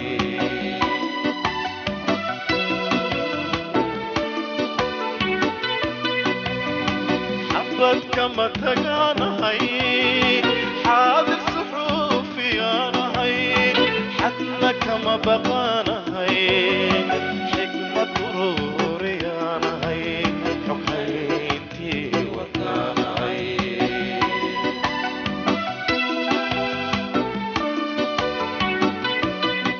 tacadiyada ay warbaahintu ku hayaan al-shabaab kuma eka oo keliya dilalka wariyaasha ee waxay sidoo kale xoog ku qaateen qaar ka mid a qalabka ay ku shaqaynayeen idaacadaha muqdisho sida IQK Soomaali Weyn Horn Africa Capital Voice BBC Warsan Baydhabo iyo idaacado kale oo ku yaala gobolada dalka waxaana xasan xanafi oo ka mid ahaa xubnihii al-shabaab ay u soo direen in idaacadahan ay biliilqaystaan xaqiiqiyan anu waxaan u hayaa idaacadda ah Horn Africa warbaahinta Horn Africa Capital iyo Horn Africa isku wadatay iyo idaacadda Soomaali Weyn waxaa kaloo hubaa inay jirto idaacad ku taalay Sanca iyo Radio Banaadir isgoyska Sanca iyo Radio Banaadir inta ka dhaxeeyda oo laga qaatay alaab ay ka tagtay markaas idaacad ka guurtay meesha oo Maxamed Carab oo hadda Yurub inuu jiro la ii sheegay uu ka shaqeynayay idaacaddu ajwal magaceeda si rasmi ah uma hayo idaacadaasna qalab ay ka tagtay oo u badnaa qalab xafiiseed in ay qaadatay lagu dayactiray Radio Andalus Ceelbuur ayaan hubaa xaruntii labaad oo markaas xaruntii saddexaad bay labaad ay saddexaad oo Ceelbuur laga dhigay lagu dayactiray laguna furay ismihii ameelada FMT Soomaali Weyn laga qaatay BBC-na fatwo ayaa lagu qaatay si guud fatwo soo baxday oo badana uu soo bixiyay amarkiisa lagu qaatay ay xarumo badan ay BBC-du lahayd حتى حرنتي دمبو ودم بيسي وحن قد بتقني ماشي لنا مقالة بلاتوين حرنتا قبل كهيران وقد بتقني وحتى رجال لوح الحرير لأجل جد دبديتنا وان حلا markii ay dhacday intaasoo biliilqa ah waxay idaacadaha qaarkood bilaabeen inay si dhuumaalaysi ah kaga soo guuraan goobaha ay al-shabaab ka talinayeen waxaana ka mid ahaa idaacadihii sida dhuumaalaysiga ku soo guuray idaacadda Shabeelle ee Muqdisho maalmaha ka mid ah ayaa waxay soo wacay ninkan maanta gacanta amniga ku jira Xanafi wuxuu yiri waxaan fadhiyaa gooro baar bulsho ay igu imaad baar bulshona waxay ahayd xaruntii Shabeelle degantahay markaas maqaayad u dhow ay ahayd waan u tagay oo amarka laba diidi karin asagoo qol dhex fadhiya oo TV-ga Al Jazeera fiirsanaya oo aad u qabto inuu TV-ga shaashada madaxa la sii gelayo markaan u imidna wuxuu ugu yiri hadii alla ku roon yahay maanta waxaan dhageystay warkiina idaacadda gabadha akhrinaysay gooro waad ogtahay in gabdhaha codkooda uu dambi yahay marka waxaan rabaa inaad joojisiin hadii alla ku roon yahay gabdhaha wararka akhriya marka uu sidaas leeyahay wuxuu fiirsanayaa gabar hadii alla ku roon TV aan rabin hadda inaan magaciisa sheego warka akhrinaysa oo microphone-ku meesha uu xiran yahay qaybta kore xabadkeedu uu muuqdo madaxeeda iyo jirkeeda kalena uu bannaan yahay oo warka akhrinaysa TV ayuu fiirsanayaa oo TV-yada afka Carabiga ku hadla kamida aniga hal maran carooday nin fiirsanaya gabar qaawan oo war akhrinaysa mid uu codkeeda maqlana igu haysta waxaan iri gabadha carbeeda cawradeeda banaysa waa adiga calmaday oo TV-ga caasha galiye ma Soomaalida la colowdo codkooda ku dhibay wuxuu yiri risaaladii xambaarsantahay rabaa maahan anigu codkeeda muuqaalkeeda dan kamali midda aad dhageysatay risaaladeeda qaadaan iridana waa ka baxay markaan baxay xarunteydii aan tagay ayuu ii soo dhacay teleefankiisu wuxuu ugu yiri intaad iga soo maqnaad mujaahidiintu waa ka tashadeen go'aanna waa laga gaaray berri 6 saac ayuu waqtiga ku egi waxaan ku yiri ilaahay adoomada shasha waa ka qariyay yaa ku siiyay awood adigu aad ku ogaatay marka maalintaas ayaa waxaan go'aan ku qaatay inaan ka guuro hadii alla ku roon yahay Bakaaraha 3 bilood ayaan dib u sii deganay hase yeeshee 3 bilood maalin bashaay ayaan qaadayay dadku waxay u maleeyaan idaacadaas inay hal habeen soo guurtay ma soo guuray hal habeen muddo 3 bilood ayaan maalinba hal shay qaaday habeenkii u dambeeyay inta u dambeysay oo hadii alla ku roon yahay maksarkii iyo FM-kii iyo firdhisadii iyo inta hawada ku jirtay baa soo qaaday maahane wax kale oo alaabuhu ma isaaleen markaas iyadoona tallaabada ay Shabeelle ku soo guurtay ay carab ku abuurtay horjoogayaasha al-shabaab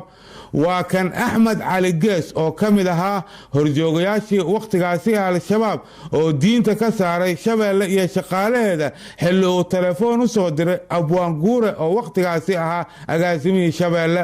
qofku anigu wuxuu aan raaykiisa ku arkaan ku xukumaa ma ku degdego waxaan ku leeyahay murtadiinatihiin waa noo dagaal waxaad ridadaan dhinacaas ka marteen sidii ridadayda cadda ridada u soo dhexdhexaadna ma aydin ninka Bakaara ka caradaa tahay murtada tahay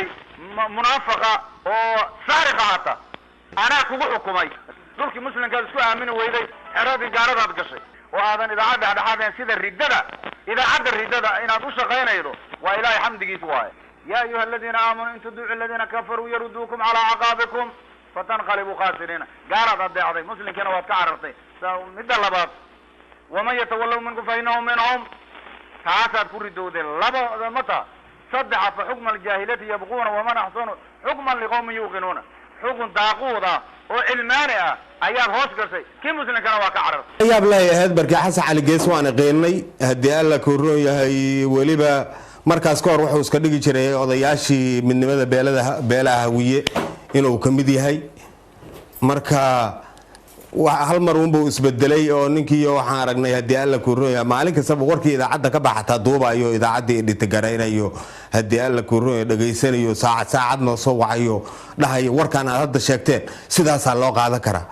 war sidii loo qaadan kara iska dhaafa ma yahay marka ninkii hal mar uu isbedelay oo aad u qabto haddii alla ku roon yahay wakiil idaacadaha loo xil saaray iyo kontaroolka iyo waxa ka baxaya ayaan aragnay hanjabaadihiisu ay xad dhaafeen oo xataa isku daya xataa haddii alla ku roon yahay marar badan uu noo soo diray kuwii wax dilayo ilaahay naga badbaadiyey marka sidaasay ahayd joogtay ahayd ilaa aakhirkii si warkooda uu u dhammaado oo xiriirkeenu toos ugu dhammaado aan gaaro inaan idhaahdo wax kastoo amar ahoo ay soo saareen maanta wixii ka dambeeya waa joojinay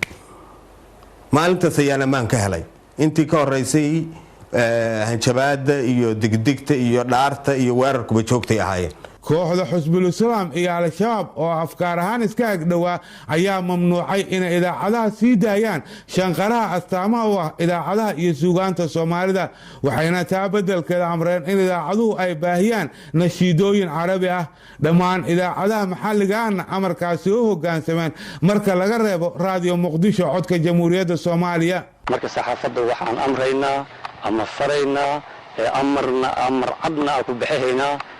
laga bilaabo 10 beri asiina maanta laga bilaabo 10 beri 10kaas beri wixii ka dambeeyo idaacadaha waxaa rabnaa muustika iyo hees waxa la yiraahdo inaysan sii deynin muustika iyo hees waxa la yiraahdo inaysan sii deynin waa ognahay idaacado badan oo banaanka jooga inay aad u carood doonaan oo reer galbeedka oo aad u carood doonaan waa ognahay galabta laga bilaabo beri laga bilaabo idaacado badan qaali doona saxaafadii ayaa la curyaamay lii doona marka curyaamis maahan muustikadaas iyo heesaas islaamka kamid maahan marka waxaan rabnaa waxyaalaha wanaagsan oo khayrka inay sii deyseen tobankaas beri waxa idin siiyayno ma ahna macna munkar isla saaca in la suuliyo waaye laakiin canjalooyinka iyo wixii isku dhex qasnaa inaa kala saaratiin rabnaa laakiin markii la soo gaaray maalmihii xorriyadda Soomaaliya ayay haddana mar kale amar ku bixiyeen kooxahaasu inaan la maamuusi karin lagana hadli karin taariikhda maalmahaas waxayna arrintaasi u cuntami weysay agaasimihii wakhtigaas ee Shabeelle oo ah hadda agaasimaha idaacadda kulmiye Abwaan Cismaan Cabdullaahi Guure oo amray idaacaddii uu agaasimaha ka ahaa in la saaro heesaha xorriyadda go-aanka hore lagu joojiyey astaamaha idaacadda iyo wax dhanna asaga ayuu ka soo baxay marka go-aankii ku qaraara ayaa shala ka soo baxay oo ahay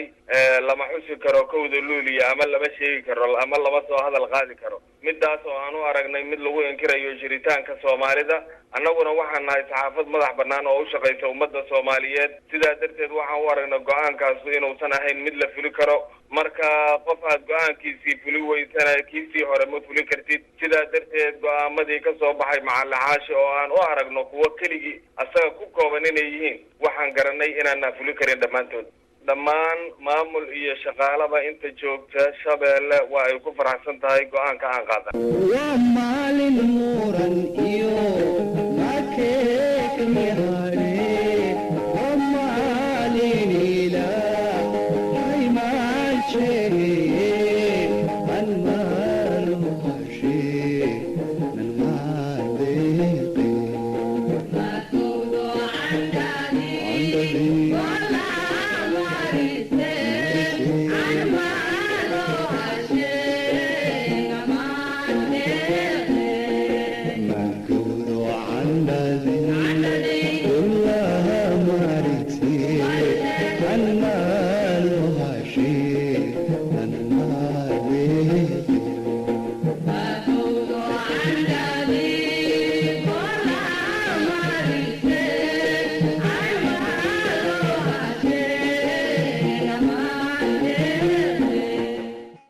xasan waxa uu sidoo kale ahaa tifaftiro qarsoon oo warbaahinta muqdisho ay lahayd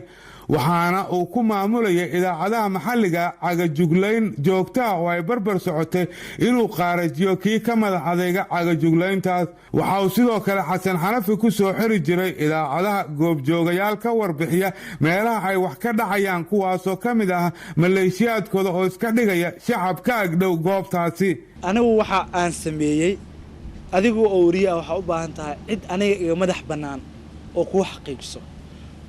waa heli kartaa in fulaan kale ereydii wax aan ka samaynay jooga inaad la xiriirtid waxa uu kuu sheegi karaa xaqiiqda jirta laakiin anigu qof aan rabo waxaa laga yaabaa inuu askari uu yahay askari al-shabaab uu yahay laga yaabaa waxaa laga yaabaa in xafiisyadooda ka shaqeeya inuu yahay laga yaabaa waxaa laga yaabaa qof taageersan mabda'ooda inuu yahay laga yaabaa ayaan kugu soo xirayaa qofkaas waxa uu kuu sheegayaa waxa aniga aan rabo dadka marka aad idaacadaha ku xiri jirteen waa dad adinkeeda ka tagtay aad weyn waa lagu baraarugsan yahay runtii waa lay sheegay hay'adaha nabadgelyada oo kale akhbaaraadka aan ka helay waxaa ka mid ah in xogaha laga helay ay ka mid yihiin inuu yidhi maaragtay marka warbaahinta gaarka loo leeyahay qaar ka mida waxaan ku khasabnaa wararka ay sii daynayaan waa u tafatirnaa dadka soo wacaya ee ay codka u furayaan qaarkood baanu ku leenahay influence oo u magacownaa arrintaasi runtii haddee waa ficilada ay doonayaan dadkan nabaddiidka inay ku jahwareeriyaan ummadda Soomaaliyeed horta waa ay dhacday oo xataa waxaa jiray kuwa ay iyagu leeyihiin oo ay anaga wariyaal nooga dhigeen xataa dhacday oo waxaa dhacay haddii alla kuro berigii lala dagaalamayay haddii alla kuro yahay muqdisho dagaalku ka socday wiil tooshow la yiraaho wariye ahoo hadda ayaga ka mid a wuxuu noo ahay goobjoogo wararka laga qaato oo jidka warshadaha iyo aagaas wixii ka dhaca haddii alla kuro noo soo sheego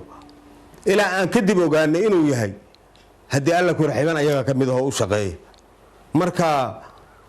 kadibna uuba noqdayba wariye toosoo warbaahintooda ka shaqeey marka waa ay dhacdaa waana joogto weliba waxaa dhaca ayadoo wax dhicin inta lagu soo waco lagu yiraahdo meeshaas iyo meeshaasaa wax ka dhaceen lagana yaabo meeshaas hal bumbo in lagu tuuray oo hal qof oo lagu dhuftay iyo wax ku dhinta midna aysan jirin marka ayadoon dhicin mararka qaar in lagu soo wargeliyaa dhici jirtay waxaa intii aan ku jirnay diyaarinta barnaamijkan holnay codad fara badan oo xasan xanafi marxalado kala duwan ugu hanjabayay wariyaal gudanaya waajibaadkooda shaqo waa kan mid ka mid ah codadka hanjabaadda ee laga duubay xasan xanafi isagoo wariye u sheegaya inuu dirqi kaga fakaday xilli ay dili rabeen maalinkii hormuud oo xamarweyne aa dirqi ku fakatay mar daba insha allah ma fakanaysnina ma aha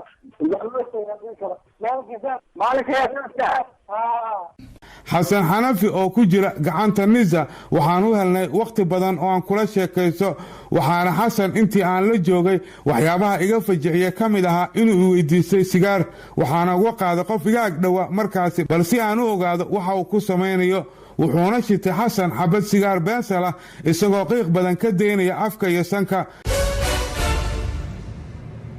kooxda ugus ee kis al-shabaab horjoogayaashoodu waxay ku nool yihiin nolol cabsi iyo argagax leh waxayna cabsida ugu badan ka qabaan sirdoonka Soomaaliya ee nisa waa kan xasan xanafi oo sharaxaya cabsida iyo walwalka ay nisa ku hayso horjoogayaasha maleeshiyaadka kooxda ugus dhexdooda xogta rasmiga ah ee aan hayaa waxa ay tahay waxaan ku raadaa maanta nabsuuda ama hay'adda nisa sirdoonka nabsuuda qaranka culayska ay ku hayso al-shabaab culays la soo koobi kara ma aha meeshaan aan ku jiraan ka dareemiyay culayska lagu hayo al-shabaab waxaan ku arkay rag xildhibaano soo dilay halkaan ku arkay oo la soo qabtay rag maxaan ku raadaa dad soo dilay ama gudoomiye waaxeed soo dilay ama dad dawlad kamid soo dilay halkaan ku arkay rag miinooyinka u qaabilsanaa jira al-shabaab oo iga soo horeeyay halkaan ku ugu imdanay soo ay dariiq maanta shabaab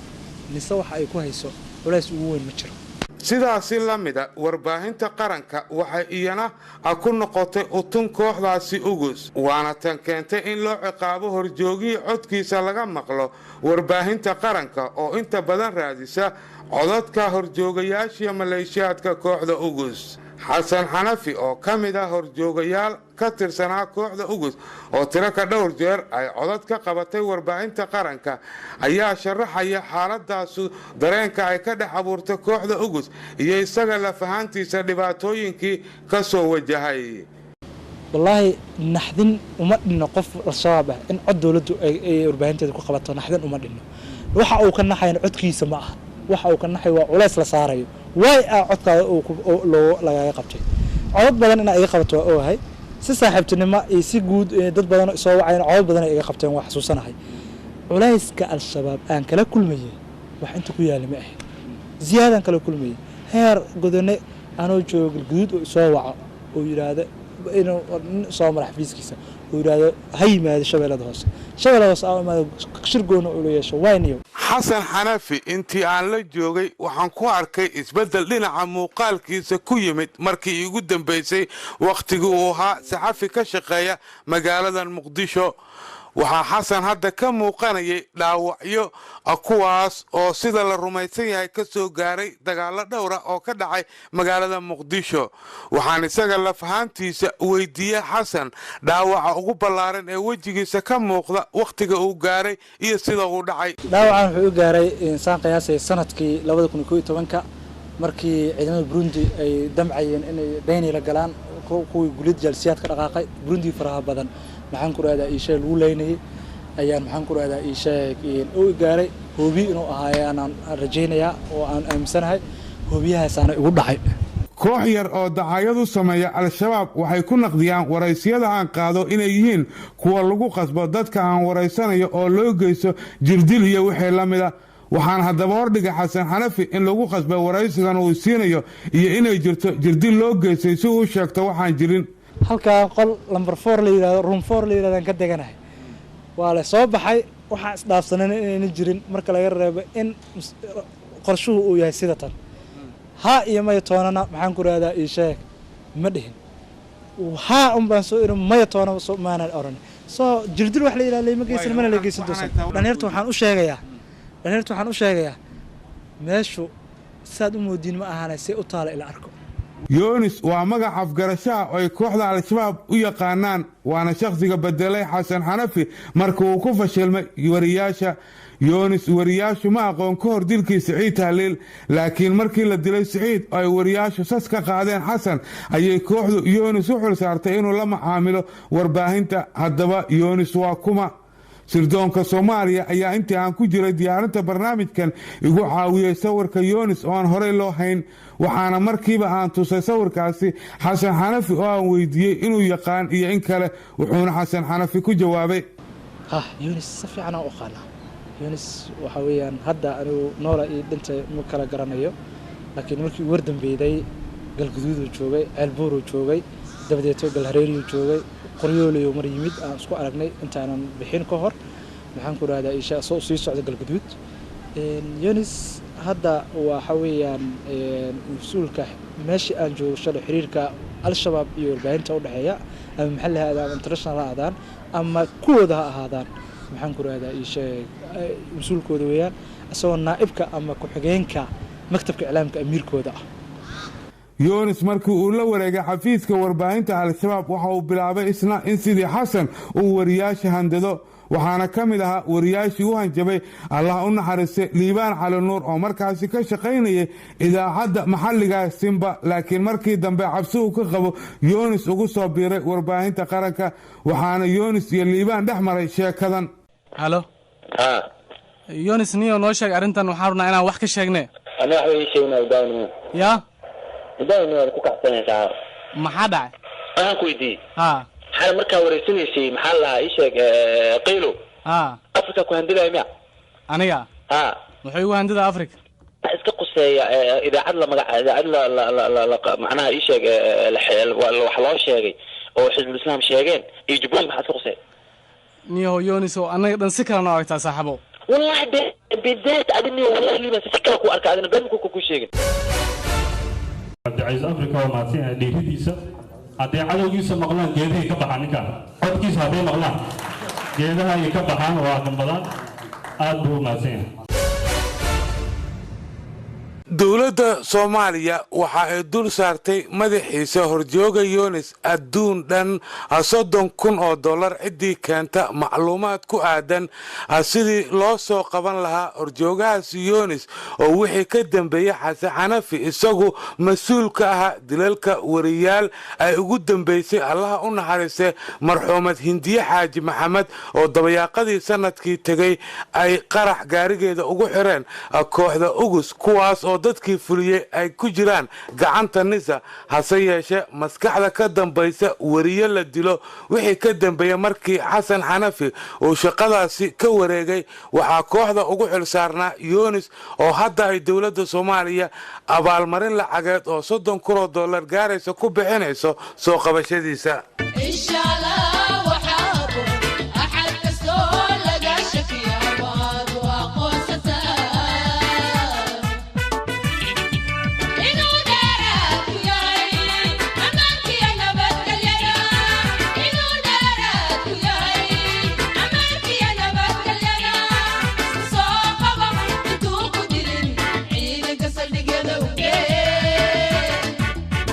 wixii waqtigaasi ka dambeeyay Liibaan Cali Nuur wuxuu ku soo biiray SNTV oo ka noqday madaxa wararka iyadoona aakhirkii al-shabaab ay ku dileen maqaayada hooyooyinka Xasan Xanafi Xaaji waxa uu muddo ka mid ahaa kooxda al-shabaab waxaan weydiiyay maalinna intuu ka mid ahaa kooxdaasi inuu ku fakiray inuu isqarxiyo in kale hadda ka hormay hadda kadibna maya xasan shalay uu ku qanacsanaa ka mid ahaanshihiisa kooxda al-shabaab isagoo aan la qasbin ayuuna muddo u qabanayay howlo kala duwan kooxdaasi laakiin maanta wuxuu ku doodayaa inuu ka qoomameynayo noloshiisii al-shabaab markii aan xasuusto noloshii maxaan ku raahdaa ii sheeg al-shabaabna runtii wax la soo koobi karo maahan sida aan noqonay waa isbedelaya magacaas kaliya aan xasuusta xataa waa isku bedelaya qanaacad guudna actually mise dhab ah ma jirto wax xaqiiqiyan ah oo qanaacad ah oo aan ku qabto ma jirto aan ku raahdaa ii sheeg al-shabaabna runtii wax la soo koobi karo maahan sida aan noqonay waa isbedelaya magacaas kaliya aan xasuusta xataa waa isku bedelaya qanaacad guudna actually mise dhab ah ma jirto wax xaqiiqiyan ah oo qanaacad ah oo aan ku qabto ma jirto Xasan Xanafi oo ay sirdoonka Soomaaliya nisa ka soo qabteen xadka Soomaaliya Kenya ay wadaagaan xilli uu doonayay inuu gudaha Kenya galo ayaa warar soo baxay waxa ay sheegayeen inuu waqtigaasi doonayay inuu u socdaalo qaar ka mid ah wadamada Yurub ama Ameerika Yurub ayaan u sii socday liajligeedina u socday dad ayaa dhahay visa waxaan haynaa Mexico oo Yurub oo Mareykanka ah dad waxay dhahayeen visa waxaan haynaa Ukraine oo Yurub saas loogu galayo Germany iyo Poland iyo wadamada xuduudda la leh saas loogu galayo dad bas si aragtidooda dhiibay laakiin anigu qaasatan waxaan rabay Jarmalka inaan aado ama Ingiriiska inaan aado labadaas mid baa ii qorshaysnay Xasan Xanafi oo 32 jir waxa uu hadda ku jira gacanta nisa wuxuuna jeclaan lahaa in la cafiyo oo aan loo maxkamadeyn dambiyadii uu geystay waxaan codsan lahaa dowladda Soomaaliya waxaan ku raahdaa ii sheeg gacanteeda hadda ku jira shalay waxaan ka aaminsanaa si inaan aaminsanayn waa u sheegay waxaan ku raahdaa ii sheeg bal haddii la fiirinayo xalka buugan xariista in la fiiriyo insha Allah laakiin wariyaashu saaxiibadood dilay iyo helada dadkii uu dilay ayaa ku adkaysanaya inay arkaan Xasan Xanafi oo la hor keenay cadaalad wallahi waxay ila tahay Xasan waxa uu dadkan iyo dalkan u geystay isagoo qof ah wax aad u weyn weeyaan dhibaato aad u weyn weeyaan waxa la helayaa maanta wax ku dhow 100 caruur oo Xasan khiyaanooyinkii dambiyada uu mareegay u agoontooday waxa qabriga ugu jira dad ka qiimo badnaa isaga oo soodomeeyo ku dhow oo nuucyo kala duwan ahaa waxa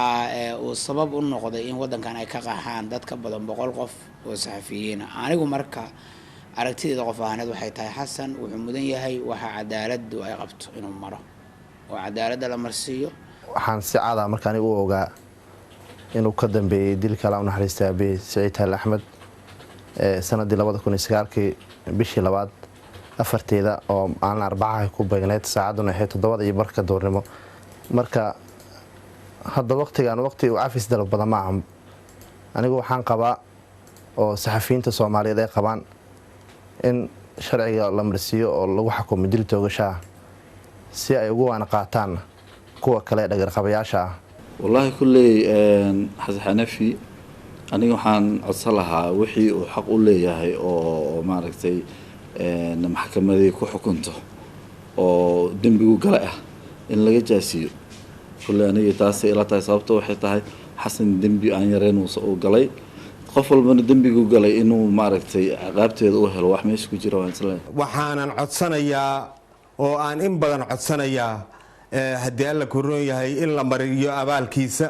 oo dembigii uu galay oo ciqaabtiisa maro sababtoo ah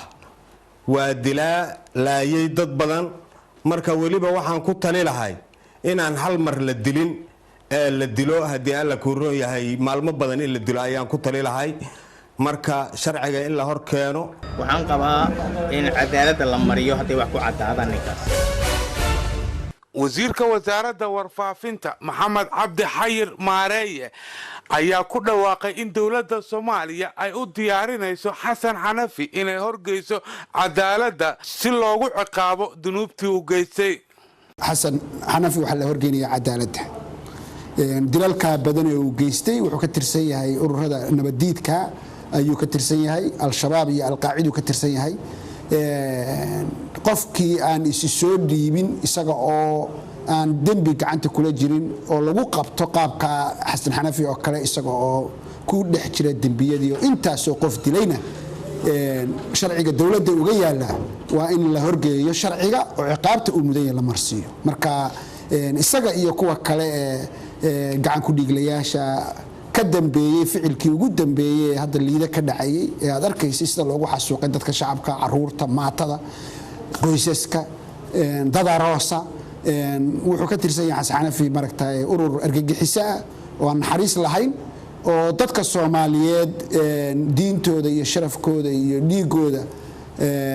banaystay marka waxa la marsiin doonaa ciqaabta uu mudan yahay wasiirka amniga gudaha xukuumadda Soomaaliya mudane Cabdirasaaq Cumar Maxamed ayaa sheegay in ciidamada qalabka sida Soomaaliya ay waqti kasta heegan ugu jiraan ilaalinta amniga guud ee qaranka waxaan kormeer guud ku soo marnay magaalada Xamar dhamaanteed meel walba aan soo tagnayna waxa heegan ka ahaa ciidamada qalabka sida waxaan soo aragnay shacabkii oo diyaar u ah inay dawladda la shaqeeyaan amnigan ay wax ka sugaan heegankaas ayaan lagu jirayaa ciidamada amnigu waa inay hawshooda qabtaan oo ay la dagaalamaan cid walba oo qalalaaso ama wixii criminality activities ama falal dambiyeed cidii wado inay la dagaalamaan waxa kale oo aan rabnaa in shacabka iyo ciidamada amniga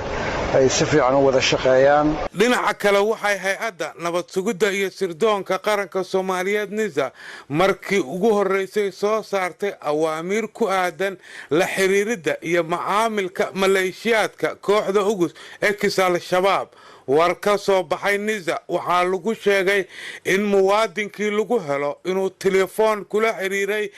qof ka tirsan kooxda ugus inay tahay dambi loo ciqaabayo sidoo kale waxaa iyaduna dambi ah in lacag loo qabto ama loo kala gudbiyo kooxda ugus waxaa sidoo kale iyaduna dambi qaran ah in macaamil dhinac ganacsi ah lala yeesho cid ka tirsan kooxda ugus ee kisal shabaab